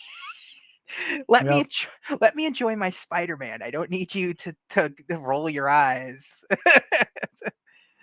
Yeah. That I mean, dude, I get so mad at people when they're like, "Oh, I hate this thing." I'm like, "I don't give a fuck." Like, shut It's the up. it's the as a wrestling fan when you say you like wrestling, it's like, well, you know it's fake, right? And it's like, yeah, no fucking. Are you kidding? Guess what else is fake? Everything else. Do you know movies aren't real? Yeah, that's so dumb. It's but yeah, that's where we're at. That's the thesis of you will discuss is that. Yeah. And That's the I statement. That's the mission statement of you will discuss. and I love that because I mean, listen, this is not the only thing we're gonna cover. We're gonna No. cover other things. We're gonna cover some stupid shit. Like it's Yeah. gonna be because it's fun. It's fun to Yeah. just be alive and Yeah. and experience things. Yeah. Don't take everything so seriously, but also take yourself seriously. That's the Yeah. one thing you should take seriously is Yeah. yourself. Don't take anything else seriously. Just Yeah. be happy and have fun Yeah. and talk Hey. to Yeah. the redneck neighbor. Yeah. I have a redneck neighbor. His name's Bubba. Uh, Sick. he he goes around and he knocks on people's doors and he offers to do chores. He's like, "Hey, I'll do this for you." They're like, "How much will it cost?" And he's like, "However much you want to give me." So like Yeah. he just goes like when anything happens, he shows up. He's like, "Yo, I see you got sticks in your yard. Can Yeah. I get those sticks?" I'm like, "Sure, dude." A storm blows through, and he's just like, "Yo, dog, you need me to get those twigs that blew off the tree? I got Mhm. you."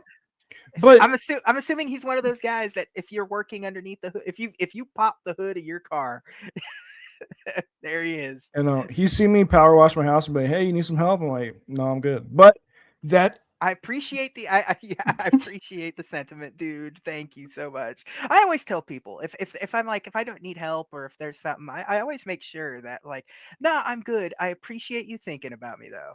Like, mhm, can I get you something? Do you want to? It's like, hey, we're ordering food. Do you want that? Nah, thanks for thinking about me though. Like, yeah, that's because that's important. Like, it's a lot of because you also want them to know. It's like I thought about it. Don't think I don't ever want it, period. It's just not right now. Or it's like, or hey, you know what? You maybe you stepped out of your comfort zone to ask if I needed help. I don't know, and I just mhm. want you to know that it's appreciated. You're noticed, you're seen, and I want to thank you, even if I don't need it. And that is this series, Evangelion, and also this series you will discuss. Yeah. It's this. Yes. And I really do love that we've reached this way of talking about things. I like being really personal about things, Yeah. and it feels enlightening to me to be more open about my personal life with someone I've known for so long. Like as you know someone online, you get peeks through the curtains sometimes of what's going Yeah. on in their lives, but you never truly know who they are, like their actual like what they stand on, what they believe. And I'm glad that we get to just sit here and kind of talk about it through a Japanese cartoon made for children. Like it's Yeah, yeah, anime for children.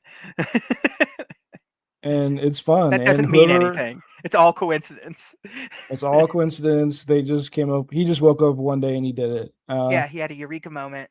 Uh, That's what. So anytime I discover things, I just send it to Taylor, and he's always like, "It's crazy that you just came up with that one day." It's like, I was like, "Yeah," yeah.